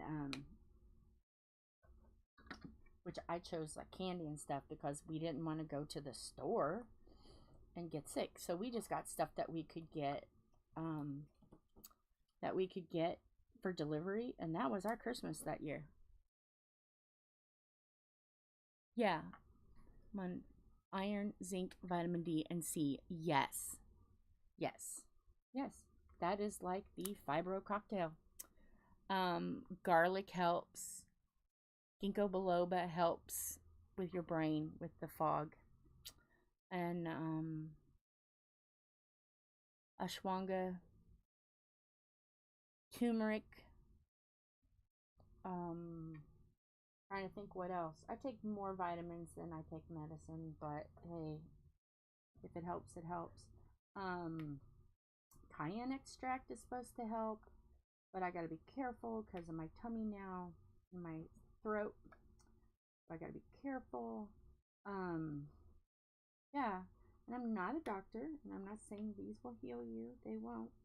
I'm just giving helpful advice. If you want to try, try. If you don't, and you just want to file that for tea for trash, not gonna hurt me none. I'm just trying to help sisters out and brothers out and everybody out.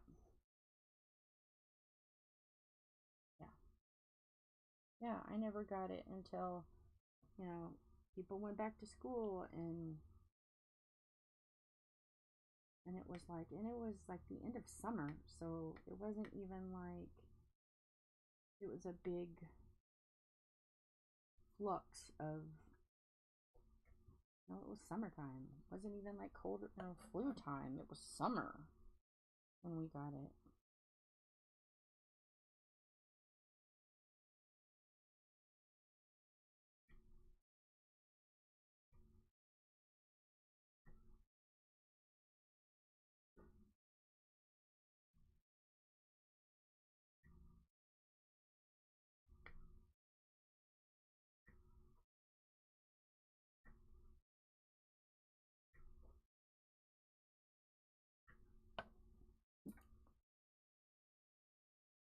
Oh yeah.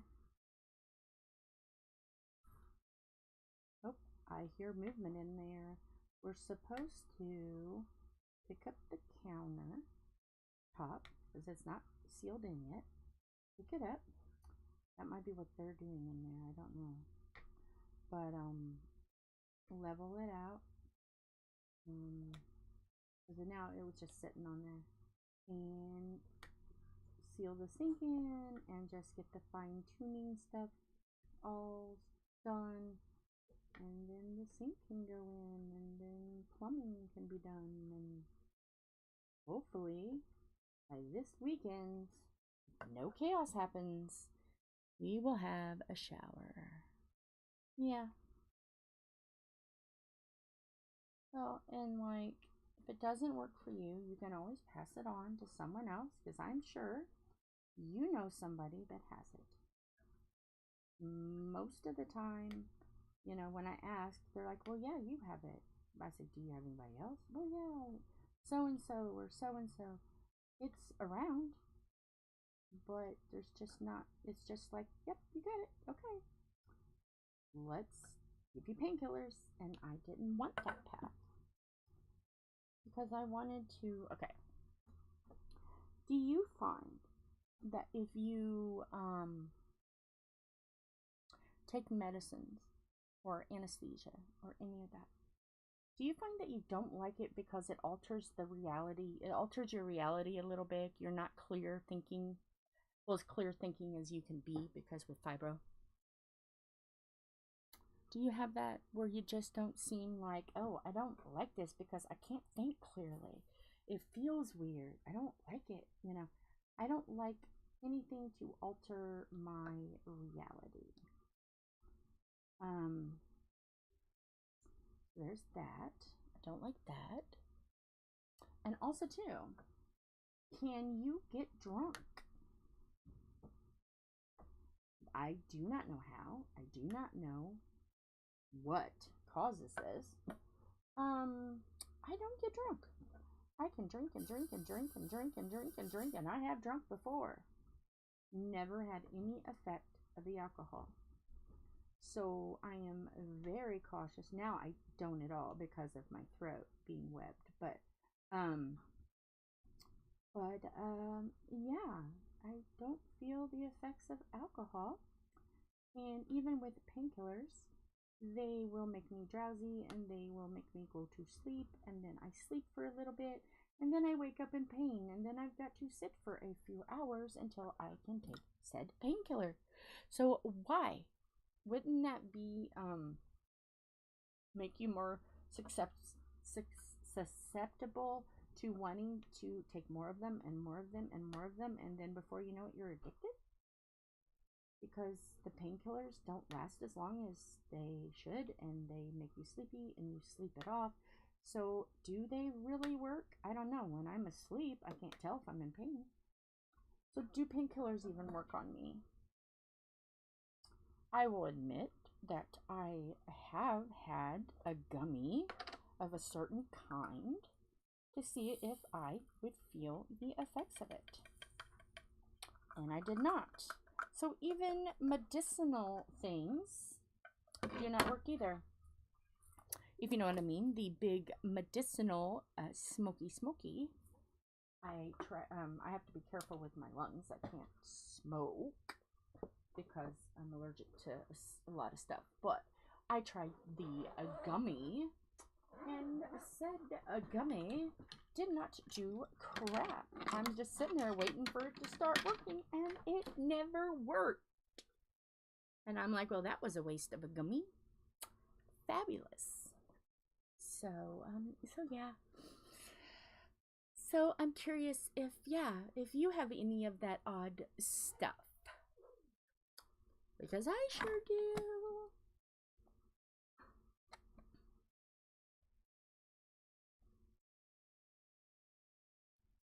We have had 22 viewers.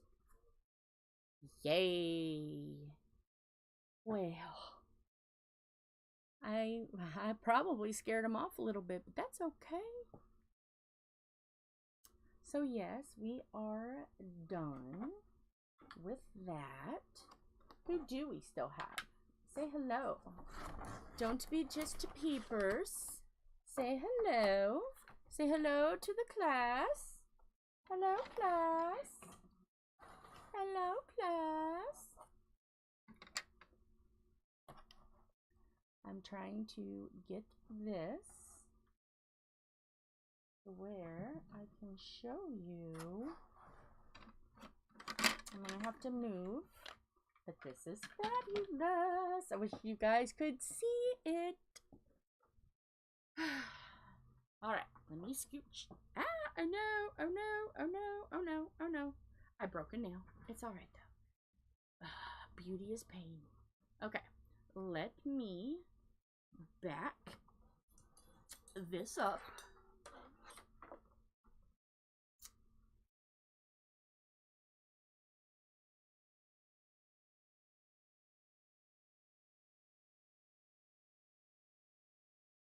Let's see, can I have some light? Okay, there's a little bit of light there. So there's the top.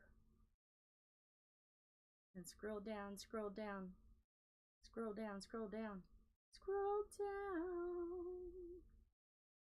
There you go. That is it. Ah. So let me try to get this. Okay, yeah, no, it doesn't wanna. It doesn't wanna. It doesn't want to stay. And I want it to want to stay. Let me curve this around this way. Yes, I just had to deal with the, yeah. I'm like that for a couple of days after. I haven't drank in 13 years, but when I did drink, I wasn't tired afterwards. I just hurt. Okay, so it's the same thing. Absolute same thing. Fascinating. That's absolutely fascinating that we've got the same exact thing. So yeah. But I have diamond painted 3 minutes and 49 seconds. And we was able to get a strip done in that. So it's probably going to take 3 more days. Isn't it looking good? And I was like, you know, I was all on board with Steampunk Kitty and thought Steampunk Kitty was absolutely fabulous. But the more I'm doing this, I kind of dig it. So, tomorrow, we get to choose from the pink and black diamond painting event group or Crafty-Ish Kristyn group. So you guys have 22 hours, 21 hours to say, hey, this is what we want. So yeah, there's that. So tomorrow, the first person that comes in and says Team Pink and Black or Team Crafty-Ish Kristyn, I will do that strip. So yeah. So with that, I am ready to stop talking for a little bit because face hurts. a little bit, and headache is still there. Not fabulous, but it's okay because I love diamond painting, and I would be doing this regardless if I was doing a live or not, because this is like makes me forget everything. So okay, gonna go and let's see, do I have anybody that wants to be the diamond kitty for today? Does anybody want to get in the camera? Oh, I think I have someone. I think I have someone. Come on. Yeah. Well, hi there, Blizzard. Hi there, Bubby. My little love bug, Blizz. My little love bug. Oh, Blizz. Yes. I'm going to put you this way because we're far enough back. Where are you at? Where's your face? Uh-oh. Uh-oh. It's too dark to see. It's too dark for Blizz. Yeah. Okay. Let me do that. Let's see. Does that make it a little lighter? Oh, no. It's chaos. It's chaos. Oh, nope. You can see whiskers. You can see whiskers. There's Blizz. Hey, hi. Hi, everybody. I'm the diamond painting kitty for today. Yes, I'm the diamond painting kitty for today. Can you get closer to the camera? Maybe they can see yours moving. Yeah. Oh. Hi, Blizzard. Hi, Blizzard.